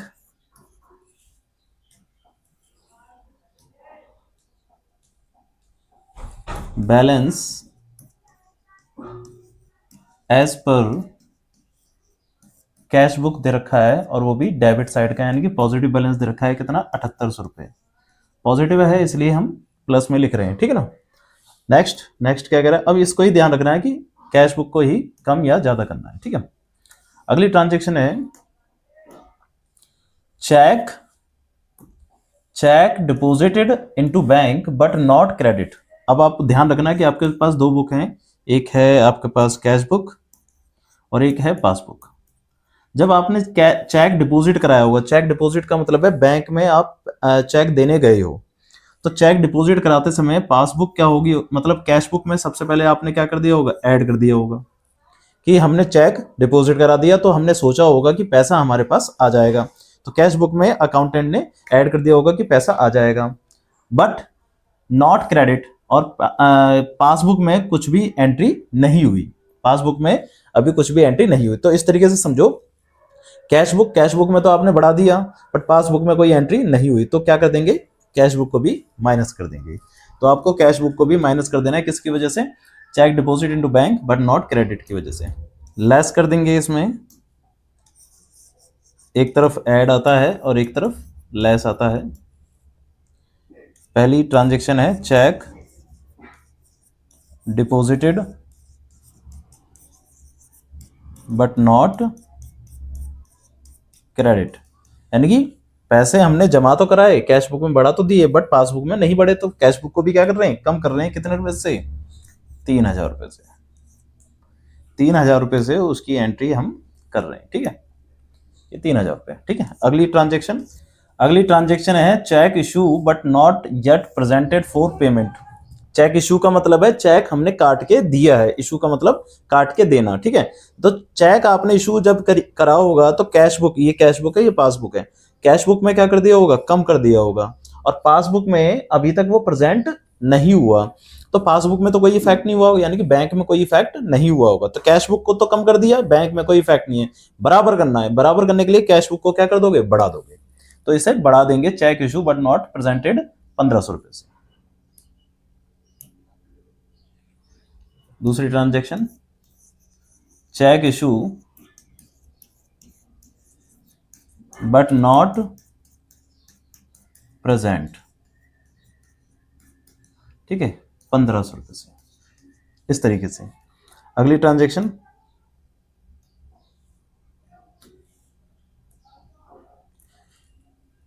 insurance premium paid by bank, bank के द्वारा इंश्योरेंस दिया गया है। अब देखो बैंक के द्वारा जब इंश्योरेंस दिया जाता है ना, तो बैंक ने, जैसे ये बैंक है, ये पास कैश बुक है, बैंक ने डायरेक्टली पैसे कम कर दिए होंगे, ठीक है ना, बैंक के द्वारा दिया जा रहा है, तो बैंक ने डायरेक्टली पैसे कम कर दिए होंगे, और कैश बुक में पैसे कम नहीं हो रखे, बराबर करना है। और बराबर करने के लिए हम कैश बुक को ही कम या ज्यादा कर सकते हैं, तो कैश बुक को क्या कर देंगे, कम कर देंगे, किसकी वजह से, प्रीमियम पेड की वजह से। कितने रुपए, 2,000 रुपए। तीसरी ट्रांजैक्शन प्रीमियम पेड, ठीक है, कितने, 2,000 रुपए, इस तरीके से। नेक्स्ट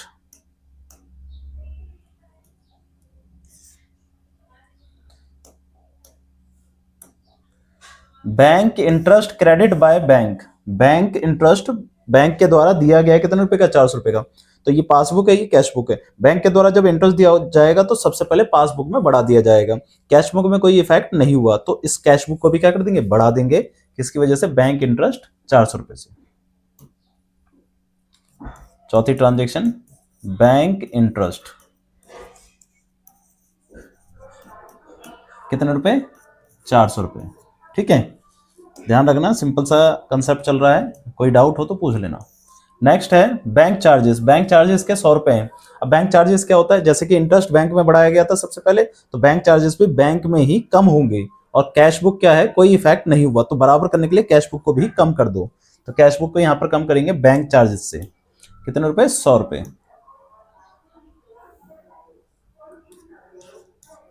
बैंक चार्जेस, ठीक है, कितने रुपए, 100 रुपए। Next directly deposited bye a customer, customer के द्वारा डायरेक्टली डिपॉजिट कर दिया गया पैसा, कितने रुपए, 4,000 रुपए।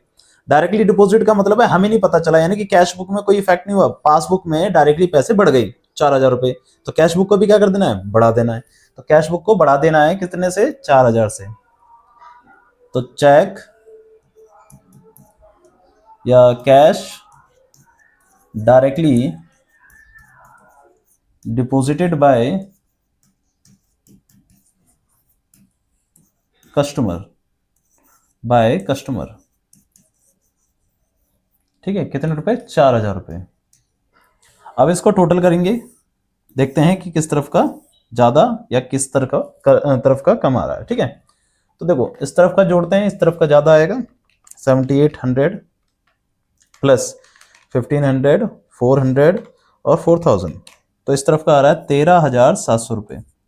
जो ज्यादा होता है ना वो दोनों तरफ लिख देना होता है, 13,700 रुपये। फिर इसमें से ये माइनस कर देंगे, -3,000 रुपये, -2,000 रुपये और -100 रुपये, तो ये आ गया 8,600 रुपये। तो ये जो 8,600 रुपये, ये किसका बैलेंस आएगा, अब कैश बुक का लेके चल रहे हैं ना, तो पासबुक का बैलेंस आएगा पॉजिटिव वाला ही है, क्योंकि ये प्लस का था और वो माइनस का था, तो पॉजिटिव बैलेंस आया है ज्यादा, तो लिखेंगे बैलेंस एज पर पासबुक, ठीक है, क्रेडिट बैलेंस। तो इस तरीके से, ठीक है, तो ये ध्यान रखना क्वेश्चन को किस तरीके से करना होता है। नेक्स्ट करते हैं क्वेश्चन।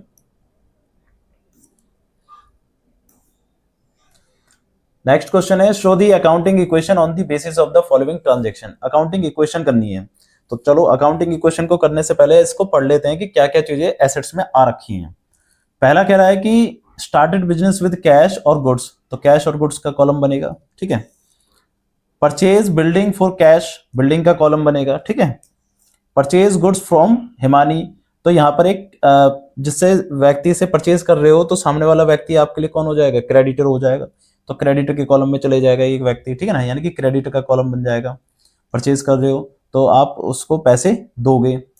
पेड इंश्योरेंस प्रीमियम खर्चा है, कैपिटल में आता है। रेंट आउटस्टैंडिंग, आउटस्टैंडिंग का कॉलम बनेगा एक, ठीक है। बस इतना ही कंसेप्ट है, तो समझ में आ गया होगा कि कौन कौन से कॉलम इसमें बनने हैं। बना देते हैं पहले accounting equation.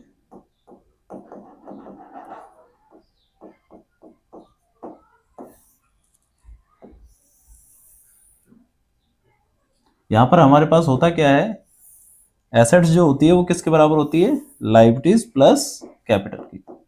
Assets equal to liabilities plus capital, ठीक है। लायबिलिटीज के अंदर दो चीजें आ रही हैं, एक क्रेडिटर आ रहा है जैसे कि हमने पढ़ लिया है, प्लस आउटस्टैंडिंग एक्सपेंसेस आ रहे हैं, और प्लस कैपिटल तो ये रहेगी, ठीक है, इस तरीके से। और एसेट्स के अंदर क्या क्या आ रहा है, कैश आ रहा है, स्टॉक आ रहा है, और एक बिल्डिंग आ रही है, इसके अलावा कुछ यहां पर नहीं आ रहा।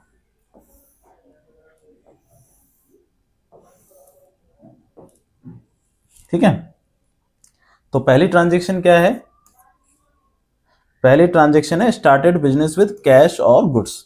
स्टार्टेड बिजनेस विद कैश और गुड्स, कितने रुपए का कैश दिया है, 5 लाख का, और गुड्स दिए हैं आपने 1 लाख रुपए के, तो दोनों चीज क्या कहलाएंगी, कैपिटल कहलाएंगी। क्या कहलाएंगी, कैपिटल कहलाएंगी, ठीक है।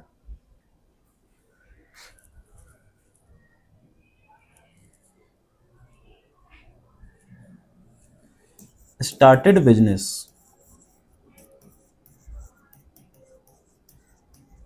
कैश कितना लगाया उसने, 5 लाख, ठीक है, और गुड्स कितने लगाए हैं, 1 लाख।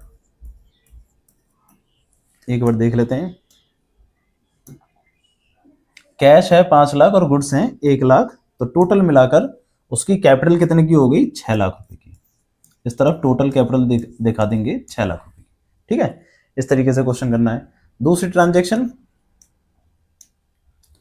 दूसरी ट्रांजैक्शन है purchase building for cash. Cash में आपने बिल्डिंग परचेज करी है 2 लाख रुपए की, तो कैश में परचेज करिए तो कैश क्या होगा आपका, कम हो जाएगा और बिल्डिंग बढ़ जाएगी। तो बिल्डिंग परचेज करी है आपने,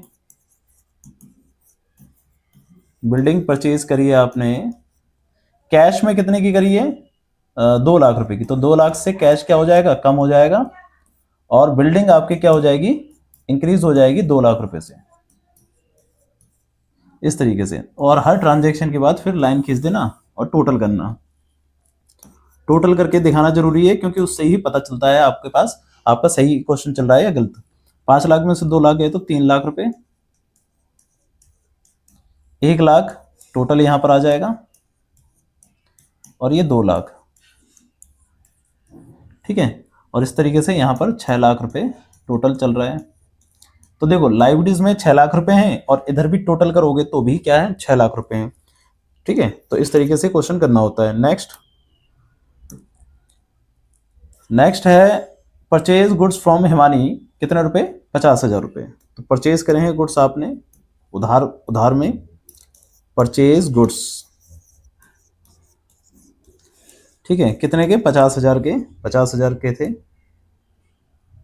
ठीक है, 50,000 के गुड्स थे, तो उधार में परचेज करें तो गुड्स तो आपके पास आए हैं, ठीक है, गुड्स तो आपके पास बढ़ जाएंगे, तो ये बढ़ा दिया हमने, ठीक है।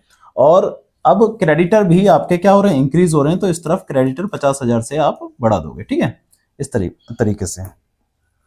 फिर इसके बाद फिर से टोटल करोगे, हर ट्रांजेक्शन के बाद टोटल करना होता है, ठीक है। कैश कितने का है आपके पास, 3 लाख रुपए का। गुड्स कितने के हो गए, 1.5 लाख के। और बिल्डिंग है आपके पास 2 लाख रुपए की। क्रेडिटर हैं आपके पास 50,000 के। और कैपिटल है आपके पास 6 लाख रुपए की। तो देखो इन दोनों का टोटल हो गया 6.5 लाख रुपए, और इन तीनों का टोटल करेंगे तो भी क्या आ रहा है, 6.5 लाख रुपए आ रहा है, ठीक है। फोर्थ ट्रांजेक्शन,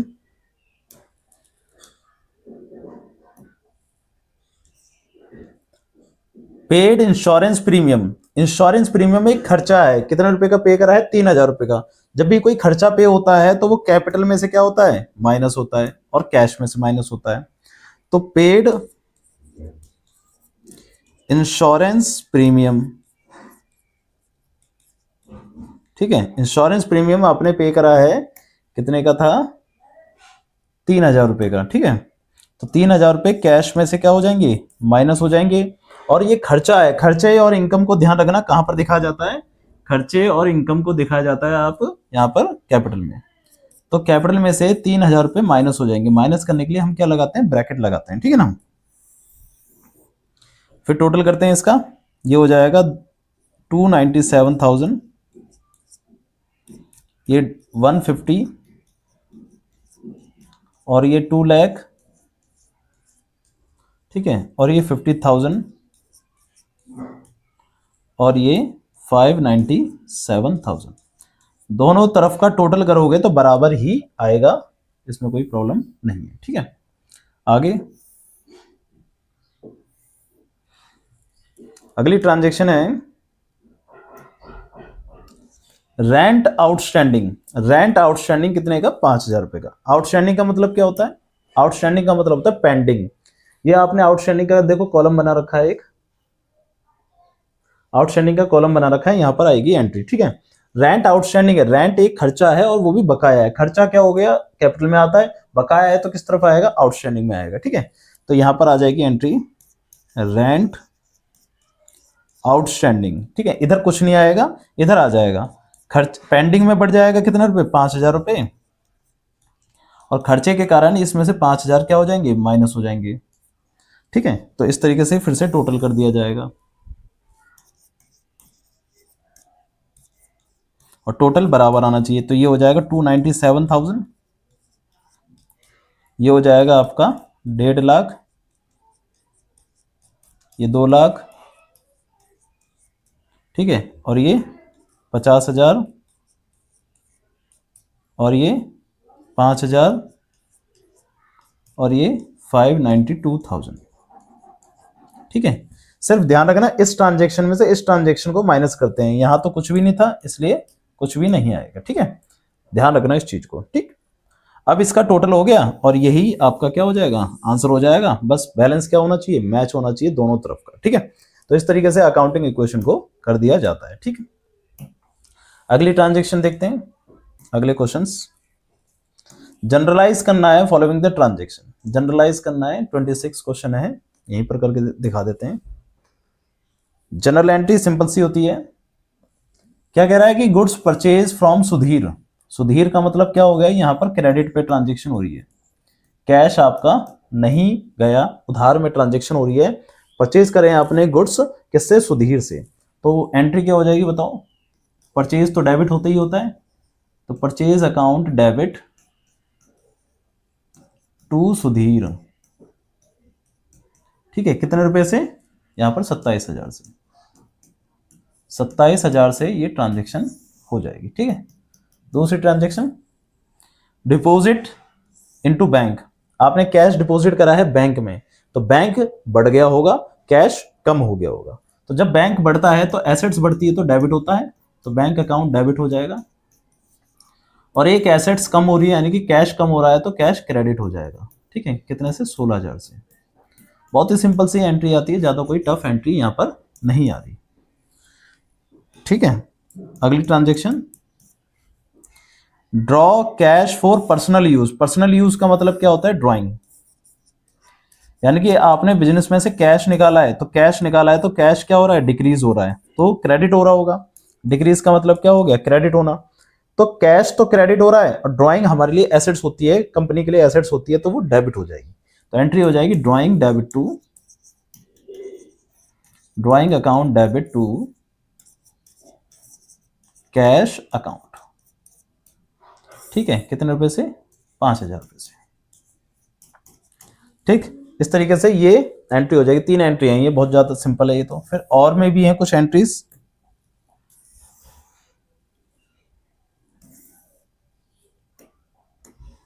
और में देखिए क्या है? Goods purchase for house hold use.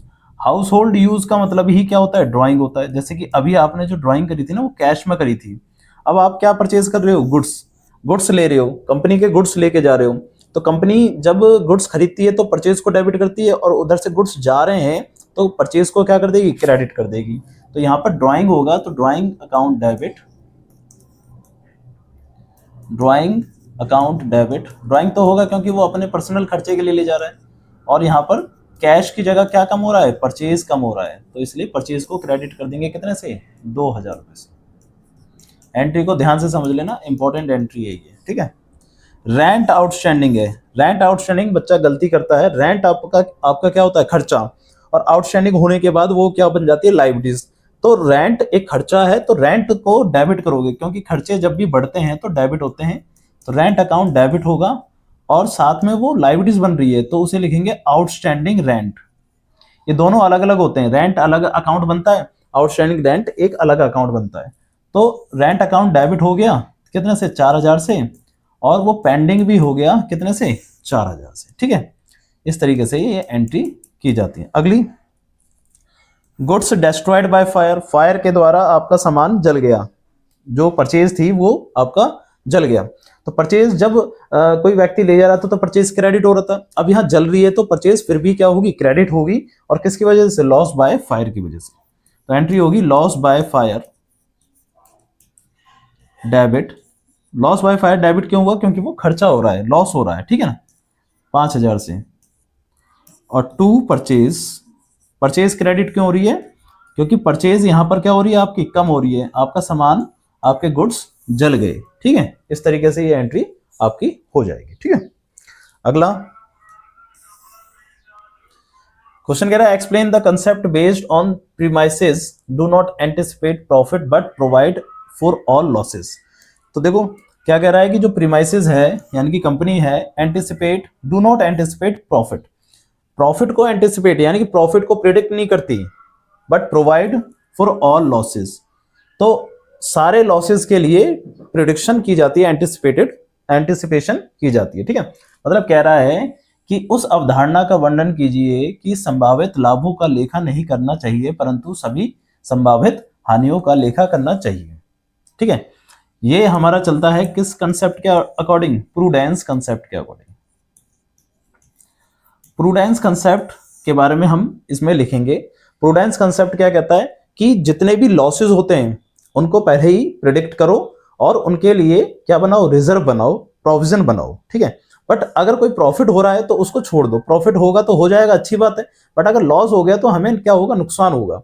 तो नुकसान के कारण हम थोड़ा सा क्या बोलते हैं, हमारे बिजनेस में मैनेजमेंट में कमी आ सकती है। तो उसके लिए पहले से क्या रखो? तैयारी रखो। ठीक है, तो यहां पर किस कंसेप्ट को दिखाना है आपको? प्रूडेंस कंसेप्ट को दिखाना है। समझते हैं थ्योरी में। देखो कह रहा है कि explain the concept based on the premises do not anticipate profit but provide for all losses.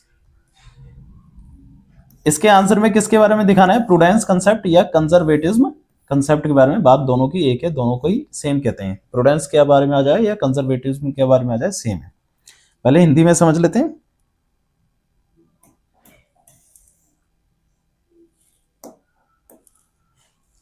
यह अवधारणा, जैसे कि मैंने आपको बता दिया है कि ये क्या करती है कि लॉसेस जितने भी होने वाले हैं उनको प्रिडिक्ट करो, और उससे रिलेटेड क्या बना दो? रिजर्व बना दो। बट प्रॉफिट से रिलेटेड ऐसा कुछ नहीं होता। लॉस जितने भी होते हैं उससे उसके क्या बनाने पड़ते हैं? रिजर्व बनाने पड़ते हैं। इस अवधारणा लेखांकन की सावधानी प्रूडेंस या कंजर्वेटिज्म अवधारणा पर आधारित है।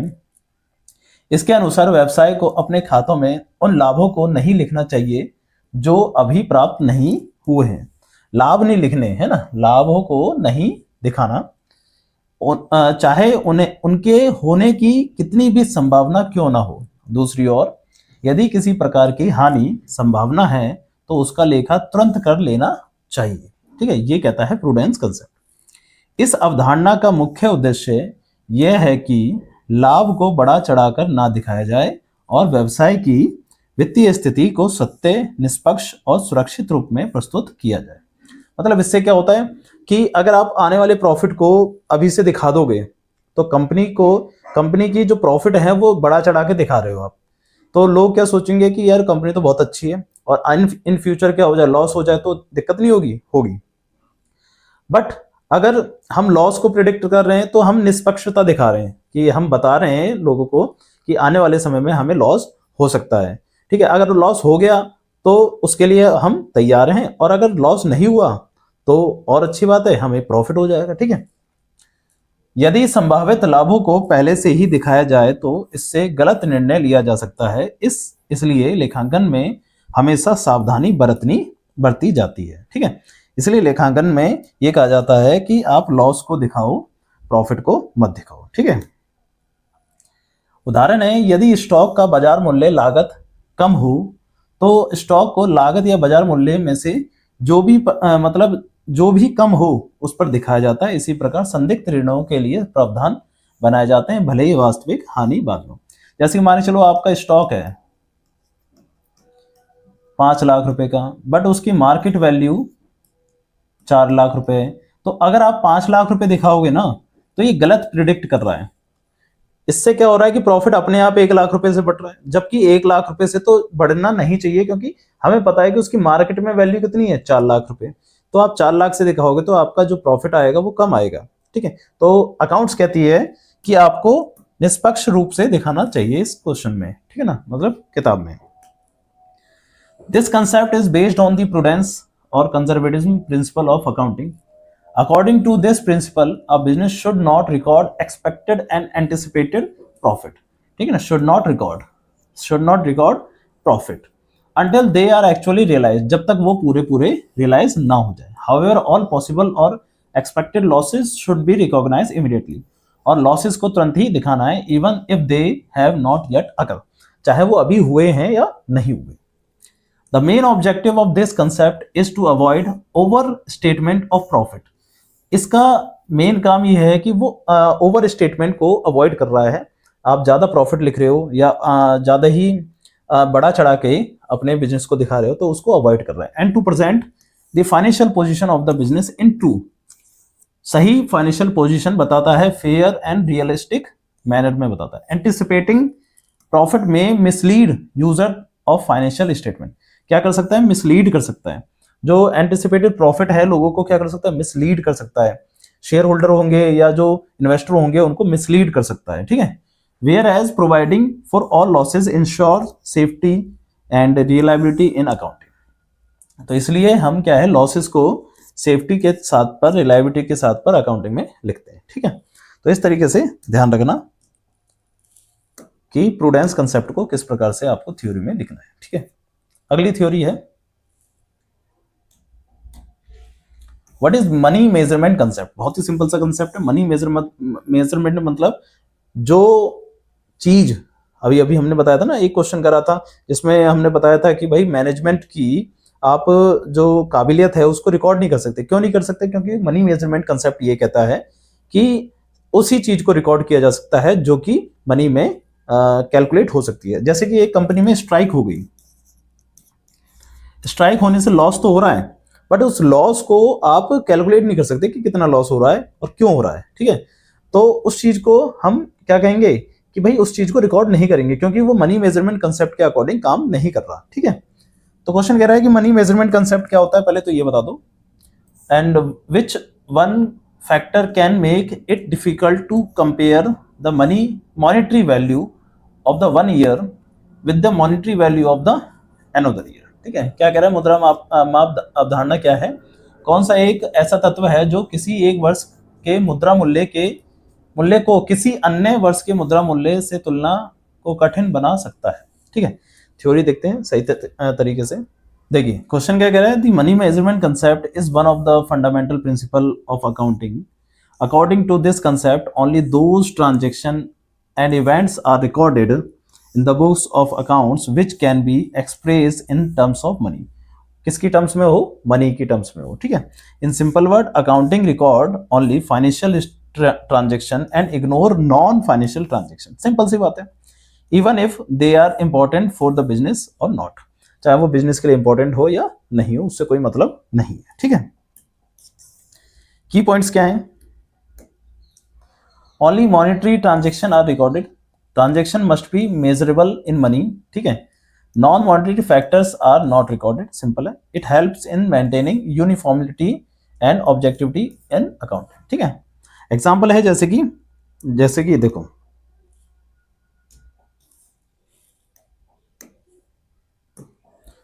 परचेज ऑफ गुड्स फॉर ₹50,000 ये रिकॉर्ड किया जाएगा।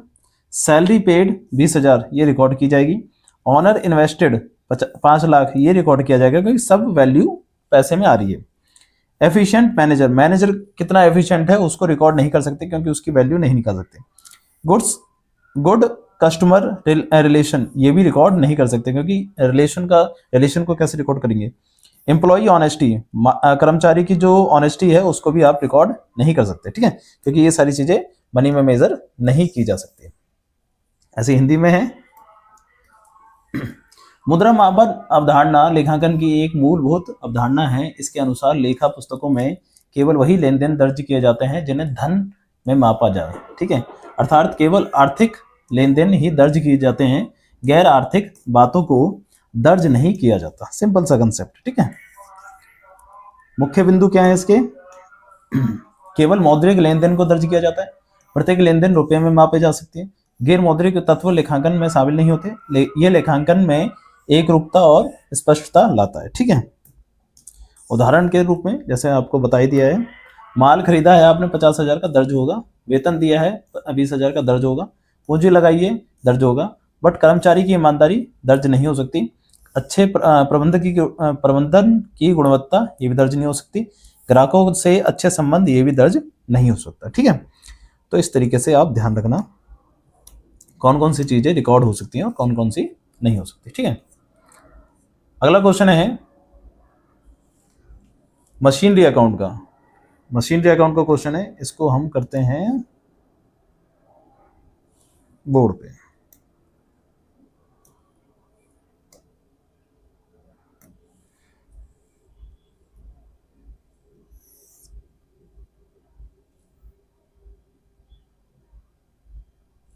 देखिए जितने भी क्वेश्चन होते हैं ये वाले डेप्रिसिएशन वाले, इनको आप क्वेश्चन में लिखते जाइए कि क्या क्या चीजें इसमें दे रखी हैं। जैसे कि गरिमा लिमिटेड परचेज मशीनरी ऑन 1 अप्रैल 2015। आप अकाउंटिंग ईयर देखें कि कब क्लोज हो रहा है। Prepare machinery account and disposal account for the year ended 31 मार्च 2020। 31 मार्च 2020 के लिए ये अकाउंट क्लोज हो रहा है। ठीक है, से 2015 से 2016 की पहली ट्रांजेक्शन होगी। क्या करा है आपने? परचेज करा है। परचेज करा है कितने रुपए का? 1 लाख रुपए का। ठीक है, और कब परचेज करा है? 1 अप्रैल 2015 में। ठीक है, इस तरीके से लिखते जाएं। अगर ऑन 1 जुलाई 2016, 1 जुलाई 2016 कब आएगी? 16-17 में। दूसरी transaction, another machine costing 2.5 lakh was purchase. आपने एक और मशीन परचेज करी है, कितने रुपए की? 2.5 लाख रुपए की। ठीक है, कब परचेज करी है? 1 जुलाई 2016 में। ध्यान रखना इस पे तो 12 महीने का डेप्रिसिएशन लगेगा, इस पर लगेगा 1 जुलाई के बाद से, यानी कि जुलाई के बाद से जैसे टोटल होते हैं आपके पास 12 महीने, ऊपर से 3 महीने अप्रैल मई जून हटा दो, यानी कि 9 मंथ। तो 9 मंथ का इस पर डेप्रिसिएशन लगेगा। ठीक है, पहले साल में। द मशीन परचेज ऑन 1 अप्रैल 2015, मतलब पहली वाली, वाज सोल्ड फॉर ₹25,000। आपने उसको सोल्ड कर दिया। कब सोल्ड करा? 1 अक्टूबर 2019 को। 19 कब आएगा? देखो 17-18 में तो नहीं आएगा। ठीक है, इसका मतलब 17-18 में कोई ट्रांजेक्शन हुई। 18-19 में वो भी नहीं आएगा क्योंकि 1 अक्टूबर की बात हो रही है, तो ये आएगा 19-20 में। 19-20 में आपने तीसरी ट्रांजेक्शन करी है, सोल्ड किया है, ठीक है। कौन सी वाली मशीन को? फर्स्ट मशीन को। कितने में सोल्ड किया है? 25,000 में। 25,000 में सोल्ड किया है। और कब किया है? 1 अक्टूबर 2019 को। 1 अक्टूबर 2019 को सोल्ड किया है। और यहाँ पर भी डेप्रिसिएशन लगेगा 6 महीने का पहले, ठीक है, क्योंकि जब भी मशीन को सोल्ड करते हैं तो डेप्रिसिएशन लगाना पड़ता है, ठीक है। The company charge depreciation 15% per annum on straight line method से प्रिपेयर करना है आपको मशीनरी अकाउंट और मशीनरी डिस्पोजल अकाउंट, ठीक है। तो देखिए क्वेश्चन करते हैं, अकाउंट बनाते हैं, मशीनरी अकाउंट बनाते हैं, नॉर्मल सा बना रहा हूं मैं। इसमें चलो डेट वेट सब लिख देता हूं ताकि आपको समझ में आ जाए। वैसे डेट पेपर में लिखना है,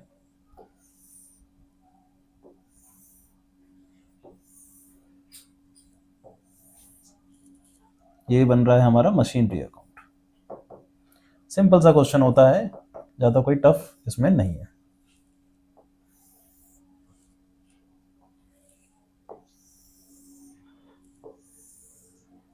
ये क्रेडिट साइड होती है आपकी और ये डेबिट साइड होती है। डेबिट साइड में जब मशीन बढ़ती है, क्रेडिट साइड जब मशीन घटती है, ठीक है। ये अमाउंट, पर्टिकुलर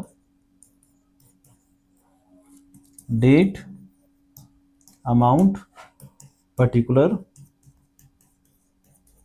और डेट। सबसे पहले आपने जो मशीन खरीदी थी वो 1 अप्रैल को खरीदी थी। 1 अप्रैल को, जब भी मशीन बढ़ेगी यहाँ पर आएगा 1 अप्रैल 2015 मशीन खरीद रहे हैं आप, क्या लिखोगे? टू बैंक,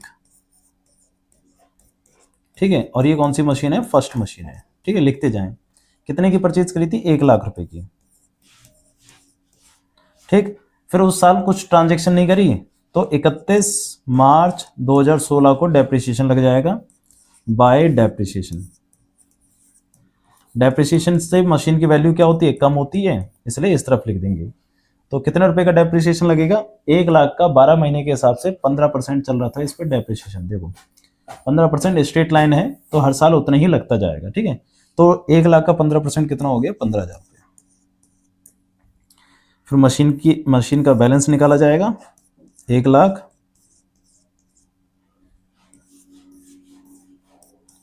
एक लाख में से 15,000 माइनस हो जाएंगे तो 85,000 by balance CD first machine, ठीक है। कितने रुपए? सॉरी, डेट क्या है? 31/3/2016 को, ठीक है। अब यही बैलेंस अगले साल ट्रांसफर होगा, इधर आएगा 1 अप्रैल 2016 को to balance BD first machine का 85,000 रुपये। फिर आपने इस साल और कुछ करा है, इस साल देखो क्या करा है। फिर 16-17 में आपने परचेज करी है 2.5 लाख रुपए की 1/7/16 को। 1/7/16 को to bank second machine 2.5 lakh रुपए की, ठीक है। फिर और कुछ नहीं करा तो डेप्रिसिएशन लग जाएगा इस पे 31 मार्च 17 बाय डेप्रिसिएशन, ठीक है। फर्स्ट मशीन का अलग और सेकंड मशीन का अलग। फर्स्ट पे तो वही लगेगा 15,000 रुपये और सेकंड पे लगेगा आपका 2.5 लाख का 15%। तो 2.5 लाख का 15%, वो भी कितना महीने का? 9 मंथ का। 2.5 लाख का 15%, 2.5 लाख का 15% होता है 37,500। मगर इसमें से ये 12 महीने का है, इसमें से 9 मंथ का निकालने के लिए 12 से डिवाइड और 9 से क्या करोगे? मल्टीप्लाई करोगे, तो ये हो जाएगा 28,125। टोटल आ जाएगा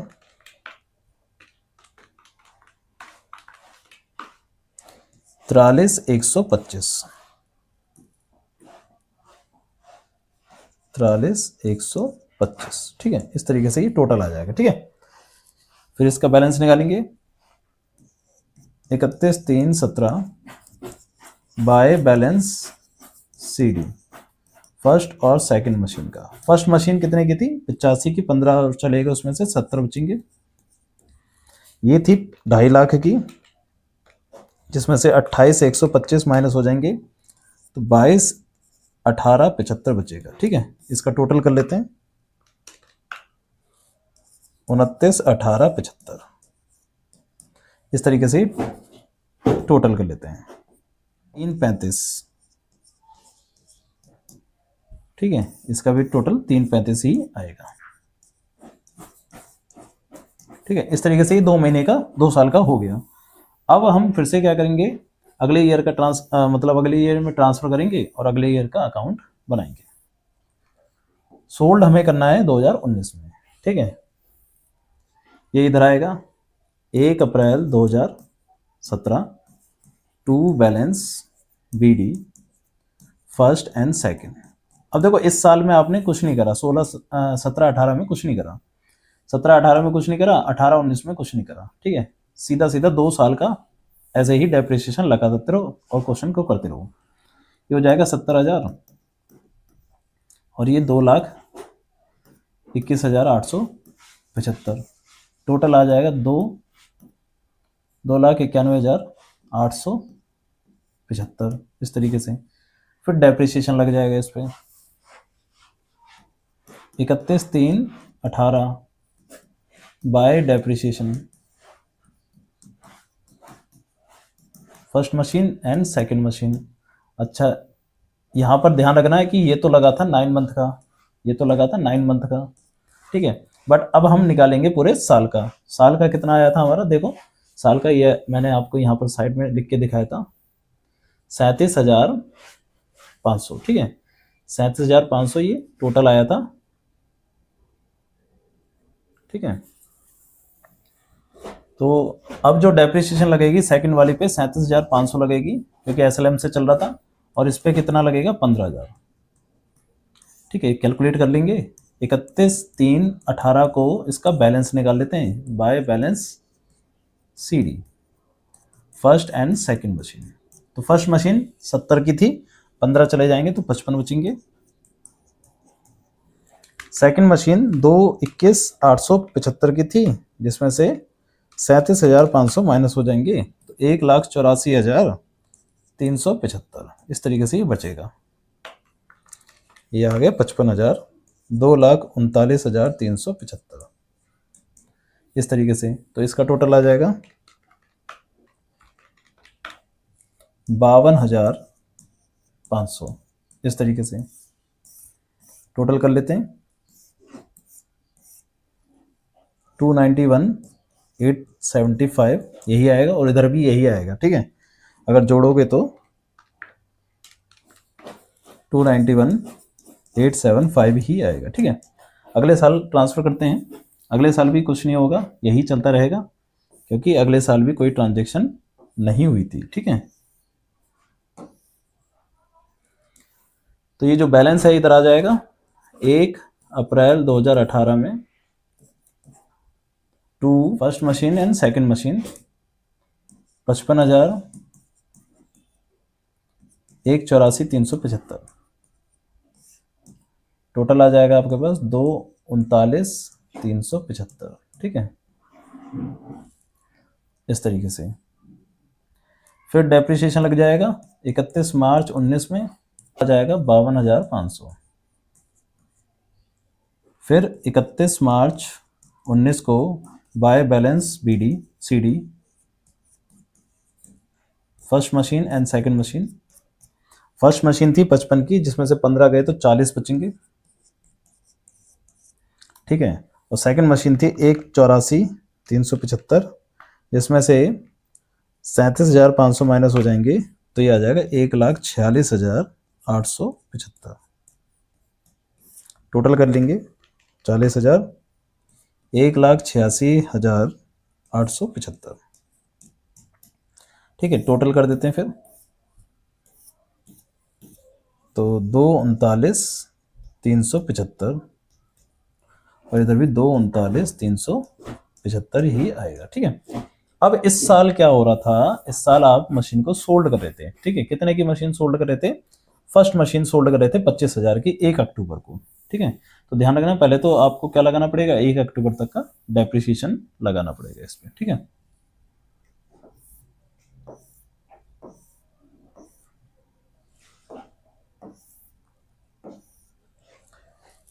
इधर आएगा पहले डेट रहेगी आपकी 1 April 2019 to balance BD first and second machine.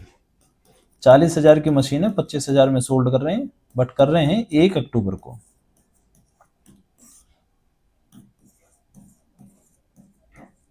तो सबसे पहले डेप्रिसिएशन लगाएंगे 1 अक्टूबर तक की बाय डेप्रिसिएशन फर्स्ट मशीन पे। कितना महीने का? 6 महीने का। टोटल कितना लगता था? 15,000 रुपये। आधा हो जाएगा 7,500 रुपये। ठीक है। अब मशीन की वैल्यू कितनी बची? देखो 40,000 की वैल्यू थी, इसमें से 7,500 और माइनस हो गया, तो ये बचे 32,500 रुपये। ठीक है। 32,000 की मशीन थी, 32,500 की, उसे बेच दिया हमने कितने में? 25,000 में। तो यहाँ पर एंट्री देखो, हमें डिस्पोजल अकाउंट बनाना है। तो डिस्पोजल अकाउंट बनाने के लिए क्या करेंगे कि यहाँ पर तो सीधा सीधा डिस्पोजल अकाउंट का बैलेंस आ जाएगा। ठीक है। तो डिस्पोजल को बनाने के लिए देखो क्या करेंगे, यहाँ पर आप क्या करोगे, डिस्पोजल अकाउंट बना रहे हैं। ठीक है। तो डिस्पोजल अकाउंट बनाते समय यहाँ लिखोगे बाय बैंक अकाउंट। कितने का बेच रहे हैं? 25,000 का। अब जो लॉस हुआ है, लॉस कितने का हुआ है? देखो 32,500 की मशीन थी, 25,000 में बेच दी, तो लॉस कितने का हो गया? 7,500 का। तो इस 7,500 को भी दिखाना पड़ेगा by profit and loss account 7,500। ठीक है, 7,500। ठीक है। तो कितने का हो गया ये बताओ? 32,500, 32,500, और ये कहाँ चला जाएगा? 32,500 मशीनरी अकाउंट में।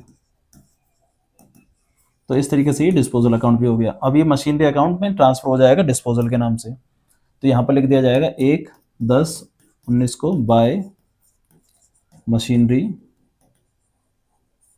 डिस्पोजल। कितने का? 32,500। ठीक है। अब जो बची हुई मशीन है उसका डेप्रिसिएशन लग जाएगा 31/3/20 को bye depreciation account second machine. कितना लगता था? 37,500। ठीक है। और इसका बैलेंस भी निकाल देंगे 31/3/2020 में by balance CD second machine का। पहले मशीन कितने की थी? 1,46,775 की, उसमें से 37,500 माइनस हो जाएंगे, तो बचेंगे 1,09,375। ठीक है। इस तरीके से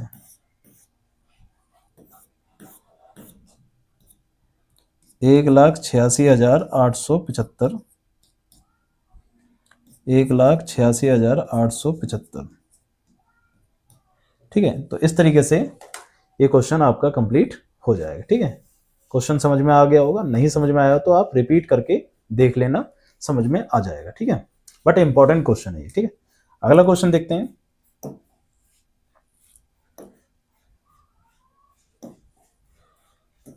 अगला क्वेश्चन देखते हैं।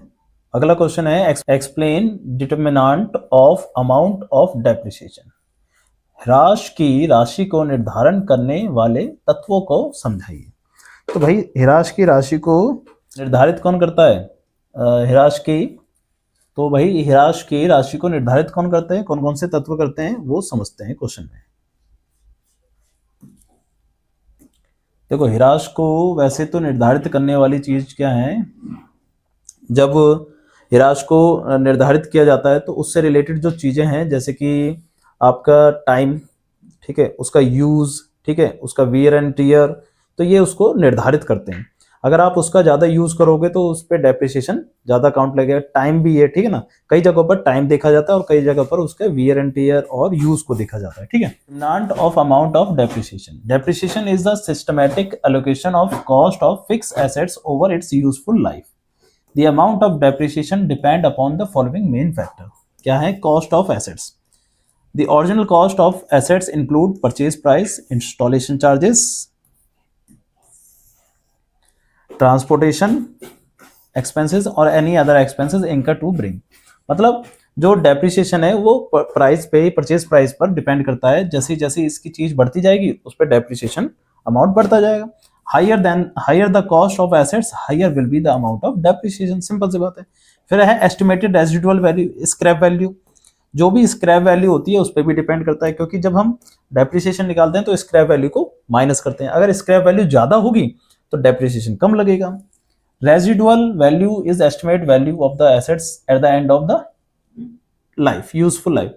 क्या होती है स्क्रैप वैल्यू? जो हम कबाड़ी वाले को लास्ट में जब हमारी मशीन खत्म हो जाती है तो हम उसको लोहे में बेच देंगे तो वो क्या होगा? स्क्रैप वैल्यू होगी। Depreciation is calculated on cost of assets minus residual value. इस तरीके से किया जाता है, जो कॉस्ट होती है उसमें से रेजिडुअल वैल्यू को माइनस कर दिया जाता है। अगर रेजिडुअल वैल्यू हाई होगी तो डेप्रिसिएशन अमाउंट क्या होगा? लो होगा, सिंपल सी बात है, ठीक है। अगला, estimated useful life of the assets. जितने साल ज्यादा यूज करेंगे तो हर साल का डेप्रिसिएशन क्या होगा? कम होगा। अगर आप मान के चलो 1 लाख रुपए की मशीन को 2 साल यूज कर रहे हो तो 50 हजार का, 1 लाख की मशीन को 10 साल यूज कर रहे हो तो यानी कि 10,000 का डेप्रिसिएशन लगेगा हर साल, ठीक है। तो डेप्रिसिएशन जो लाइफ होती है एसेट्स की उस पर डिपेंड करता है डेप्रिसिएशन, ठीक है। Useful life means the period for which the assets is expected to be used in business. It may be measure in year, 10 year, और इन यूनिट प्रोडक्शन, जैसे यूनिट प्रोडक्शन भी करता है। Longer the useful life lower will be the yearly depreciation. जितना ज्यादा longer life होगी उतना depreciation क्या होगा? कम होगा, ठीक है। अगला, मेथड ऑफ डेप्रिसिएशन अडॉप्टेड।